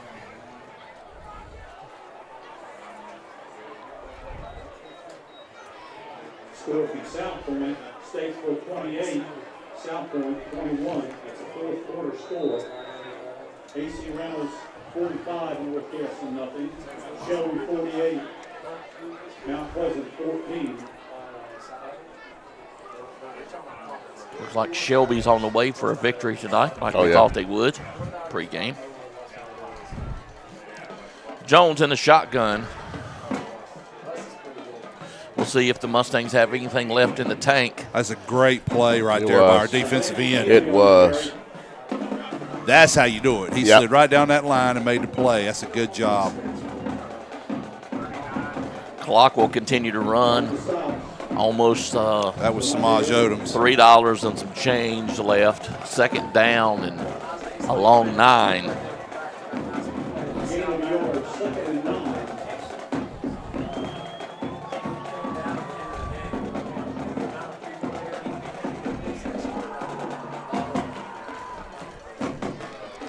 And the ball off right up the middle again, but the Mountaineers are there waiting on him. Good job. Good job. What I'm loving about this, Craig, is that it's 37-7. The game is over, but these guys are still playing. Yes. It's the details. Yes. I want them to finish in a dominant fashion. And I agree with you. Right. I don't know this for a fact, but it's almost like I think they've got something to prove. Oh, yeah, most definitely. Because they feel like they gave up too Yeah. much last week. Yeah, they got to play with a chip. Every week now, we got to play with a chip on the shoulder. Buy one, get one free on the hot dogs and hamburgers, guys. Yeah. They have some of the best chili around. I'm not gonna lie. Yeah. Quarterback. Keeper right up the middle, but it's not going to work this time. It'll quick right. 4th down. That's probably the quickest series that Yeah, I've seen I Smoky agree. Mountain run all night Right. long. So they'll send the punt team back in. Mountaineers will have a little time left. Do you think we'll see some of the backups in to run a play or two here on the offense? It just depends on if the coach feels as if our offense has done enough tonight and they got the confidence. But I think to be smart, you will sub in and not get any starters hurt. Snyder will punt it away. It'll roll across the 40-yard line and go out of bounds. So the Mountaineers will take up a 1st and 10 from their own 40. And I think your Minute question 19 to has go. been answered. I think we're going to have some subs in because we're going to have a tough one next week on the road at AC Reynolds. Well, I see Hill with his helmet off, so he's done for the night. I think Armstrong is at quarterback. Armstrong has gone in at quarterback. Is Teddy still at no, that's the freshman. Savion Lindsay, number 17. He's in. Lindsay is in at your halfback position.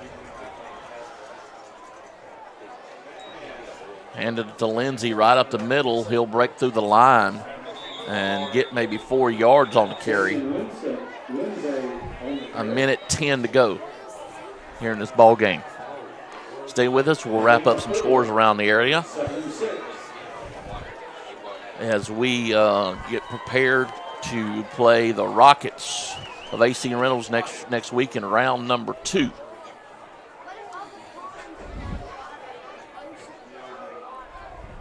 Lindsay, once again, the ball carrier. He'll get met at the line and pick up just a yard. Kings Mountain will have to run at least one more play to get out of this game.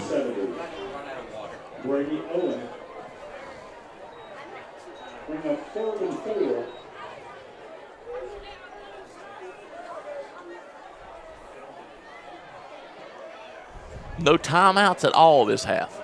All right.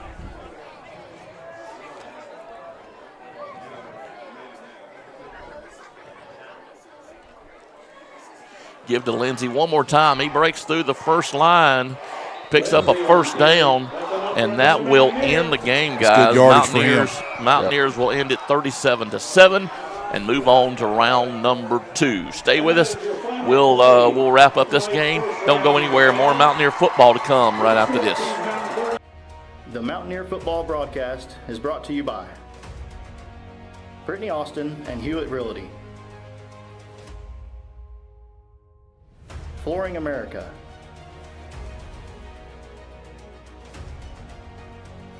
the venue at Turkey Ridge, Allen and Sons Construction, Dellinger's Jewel Shop, Butler's Outdoor Design, JWH Contracting,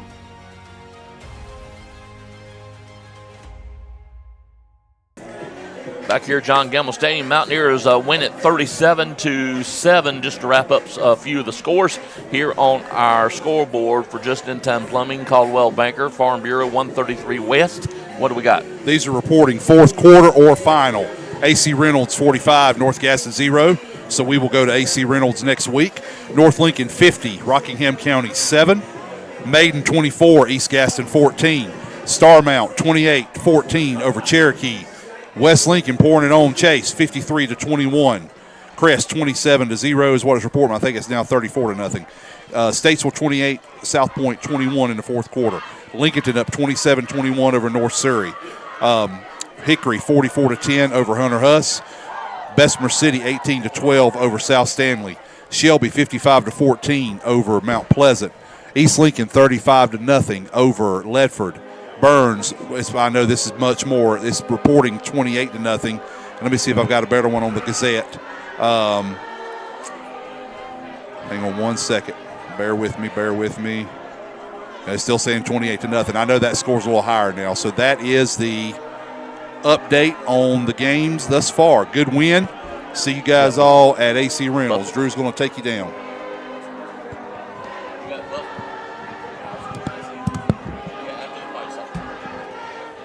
Back here live as the fight song and Alma Mater is being played. Mountaineers will walk away with a victory here. Okay, Mountaineers will play at AC Reynolds next week. Now, as far as we go, we have no idea. I don't know if there's a contract in place with AC Reynolds. We'll begin Monday, trying to find out if we can broadcast or not. Usually we don't even know till Wednesday or Thursday if we can or not. So stay tuned to social media, and we'll try to let you know exactly if we're going to be able to broadcast or not. But hey, make plans anyway to go up to Asheville, grab you something to eat, and go watch Mountaineers play AC Reynolds in round number 2 of the state 3A playoffs. Thank you so much for joining us. Myself, Drew Fulton, Craig Short, Lalont Littlejohn, all the camera operators. Thank you to the Kings Mountain Touchdown Club, Matt Bridges, the coaching staff, Straight Heron, and of course, thank you to all of our wives that gives us the time and lets us give some attention to streaming this game for you. Thank you so much. From John Gamble Stadium, it's round number 1's over. Round number 2's coming next week. Don't go anywhere. Make sure you keep track of your Mountaineers. Thank you so much. We'll see you later. The Mountaineer football broadcast is brought to you by Brittany Austin and Hewitt Realty, Flooring America,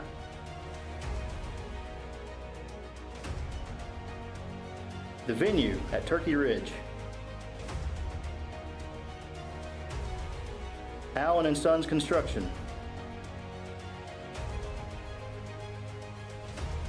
Dellinger's Jewel Shop, Butler's Outdoor Design, JWH Contracting,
The Mountaineer football broadcast is brought to you by Gutter Guys,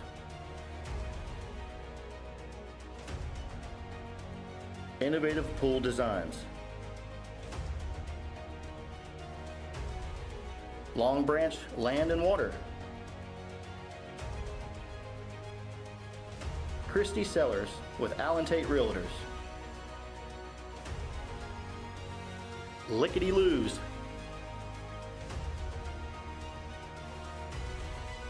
Brinkley Financial Group,